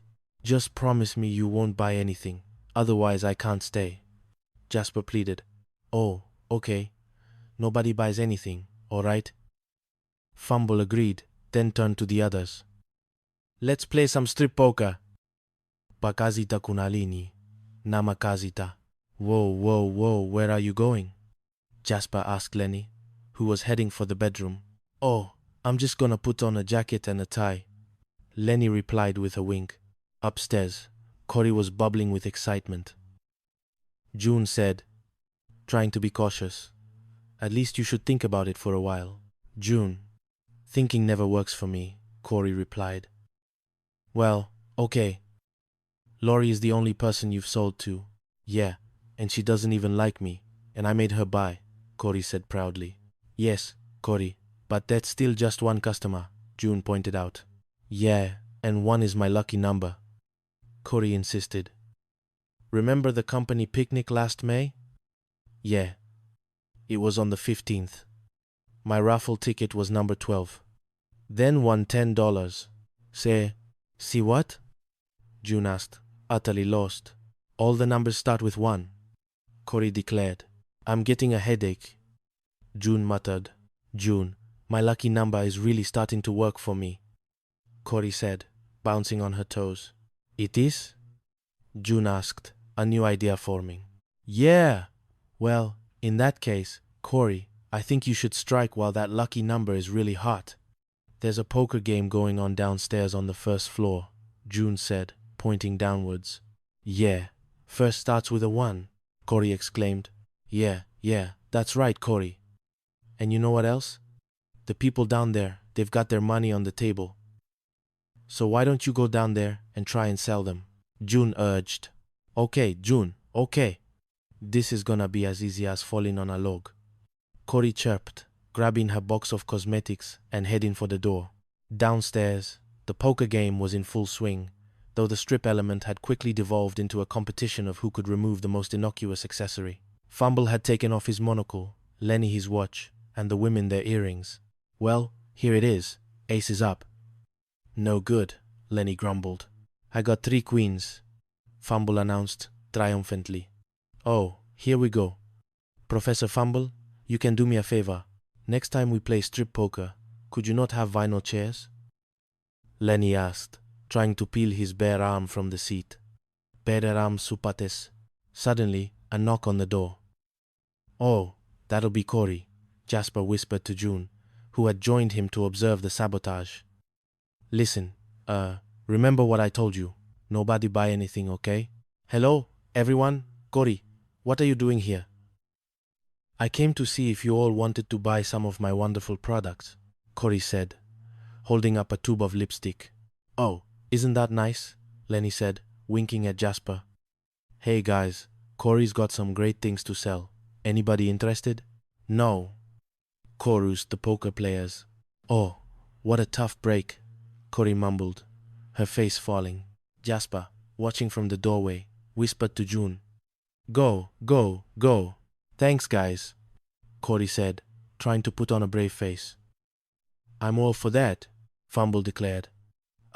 Listen, I think I'll go check the dip. Oh, getting just got interesting. Okay, I want 2 cards, Lenny said. Corey, meanwhile, had had enough. She marched back into the room, her eyes blazing. I think you're all making a big mistake. I've got a line of products I just can't do without. Jasper, do something, June hissed. Corey, what did I just tell you?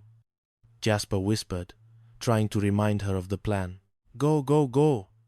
And I know what that means, Corey declared. Yeah, Corey, it means out, out, out. Jasper tried to signal. Hey, I can make you look good. I can make you feel good. I can make you smell good, Corey announced to the poker players. You're gonna thank me for taking your money away. Now, let's start with you, big fella. She pointed at Fumble. Come on, this is the best hat I've had all my... Me too, Fumble said, reaching for his wallet. Would you deal me 2 cards? Well, forget it. I'm offering the best deal in this apartment tonight, Corey declared, holding up a perfume bottle. All right, I'll buy him, Fumble said. Why? Lenny asked, bewildered. No, he won't. He won't, Jasper cried, rushing in. Listen. Will you buy something? He pleaded with Fumble. Oh, for crying out loud, I'll take it all. I'll take everything you've got, Fumble exclaimed, pulling out a wad of cash. Well, we have 57 shades of lipstick, Corey said, her eyes wide. Oh, just leave it here and bill me, Fumble said, handing her the money. Professor Fumble, thank you so much, Corey gushed, hugging the startled landlord. Oh, you've made me so happy. Thank you so much, June glared at Jasper. You've just ruined that girl. I never touched her, Jasper protested. Well, I'm gonna go have to talk. June started. Oh, no, you've got to finish the hand now, Lenny insisted. If you leave the table now, it's a missed deal, and I've got a great hand. All right, make it quick, Fumble grumbled. I'm not taking any cards. I got all I need right here. He gestured to the pile of cosmetics. Corey, meanwhile, was skipping back upstairs, clutching her money. You sold everything. Everything? Even the case. Now I know I'm gonna quit my job tomorrow. That Jasper. June fumed. Oh, no, not Jasper. Professor Fumble. He has enough lipstick to last him for 10 years. Corey giggled. Oh, I've got to remember to write up those order forms. June and Jasper, utterly defeated, walked back to their apartment. I don't understand this, June said. They were not supposed to buy anything, huh? They weren't supposed to. I just figured they probably would need all their money for the poker game, Jasper mumbled. Oh, I know, June. I don't think they were playing for money, Corey said, suddenly appearing. I don't think they were. Just then, Myrtle and Mavis, followed by Laurie, emerged from Fumble's apartment, looking rather disheveled. Girls, why don't you come up to my apartment? I think I have something you can put on, June offered, eyeing their state of undress. Like what? Myrtle asked. Like a Montevani record. June replied dryly. That wasn't fun. We'll have to do this again sometime, Laurie said to Jasper, winking. Yeah, real soon. Good night, Laurie, Lenny called after her. Laurie! Come on, Max. I feel lucky. Come on, Max. Come on, sweetheart. Can't we do it one more time? A voice from Fumble's apartment called out. Suddenly, a stern-looking police officer appeared at their door. Hey, you. Okay, good evening, officer. What do you think you're doing? Jasper, still holding the box of cosmetics, stammered. No, nothing. We were just playing. Now, we don't like those kind of games in Port Blunderbuss, the officer said, his voice firm. Now, put your hands out. Have a heart, June pleaded. Jasper, okay, no questions. You are no good at selling, Corey. I rigged it up with Lori. I told everybody at the poker game. Jasper, I've already told her everything, June sighed. You did? Oh, Jasper said, looking crestfallen. Well, don't hate me too much, Corey. I was just... Corey's eyes, however, were shining. Jasper blinked. Well, like I said, no more lies. Yes, I am wonderful. Yeah, you are, Corey agreed. But you sure look silly wearing that box. She pointed to the cosmetic box Jasper was still clutching. Yeah, you're right. Maybe I better take it off, huh? Jasper asked, looking at the box. No. June and Corey chorused, then burst into laughter. Asterisk, asterisk. Chapter 4. The Barking Chef and the Wallpaper Wars. Asterisk, asterisk. Hell yeah, sir. Send Mr. Finch in. Jasper Jazzy Finch, still slightly disoriented from the previous night's cosmetic-induced chaos, rushed into Principal Thaddeus Thistle's office. Principal Thistle, a man whose demeanor was as sharp as his perfectly pressed suit, presided over the Port Blunderbuss Culinary Academy with an iron spatula. I got up here as fast as I could. Look, Principal Thistle, I don't know why you called me in, but whatever I did, it wasn't me, Jasper blurted out, a faint smell of burnt sugar clinging to him. Oh, no, gee, I'm sorry. A harried-looking student, Sally Larson, entered, holding a chocolate cake. I was making a chocolate cake when you called, and I rushed right over. Here you go. She offered a slice to Jasper. Principal Thistle waved it away. Mr. Finch's file. I won't need this. I know all about him. Me, too, Jasper muttered. Look, Mr. Thistle, if this is about Stevie Mitchell's peach flambé, I was just trying to help him, my host, Jasper pleaded. Never mind that. You see, I was pouring the brandy in for him when Sally Larson came by. You know Sally's so gorgeous.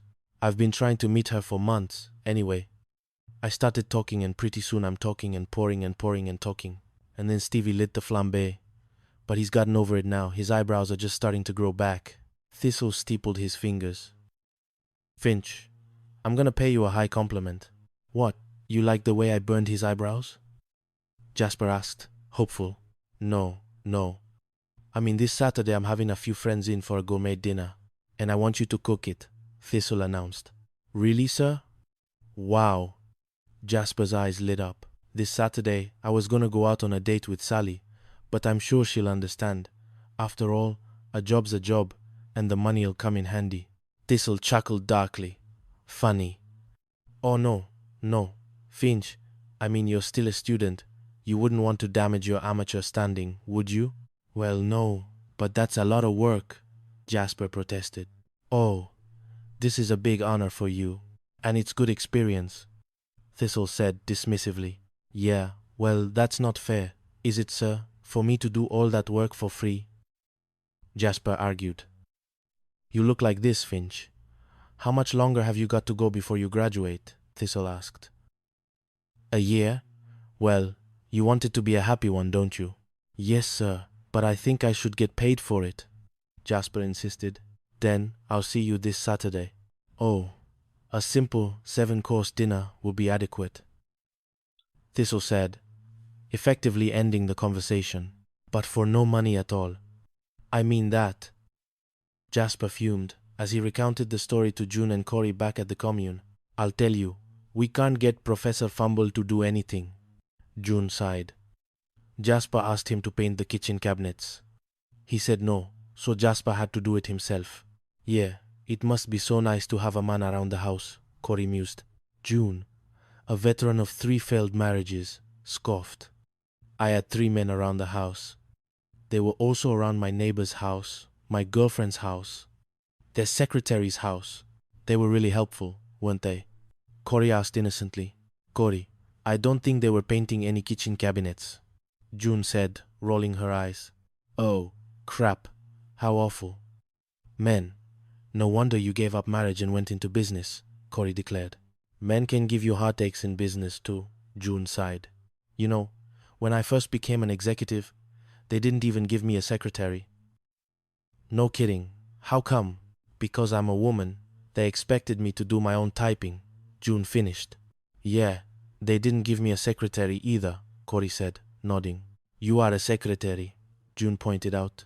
I know, excuse me, but I still have to do my own typing, Cory protested. A knock on the door. Oh, come in, look who's here, June said, opening it to reveal Lori Luo. Hi, folks. Well, just the man that I wanted to see, Lori purred, spotting Jasper. Well, feast your eyes, Lori, but try to control yourself in front of the children. I want my apartment repainted. Well, now, that's not up to me. I'll have to ask my brother. He's the owner. I'm just the manager, Fumble said, entering with Lori. And I would also like Shell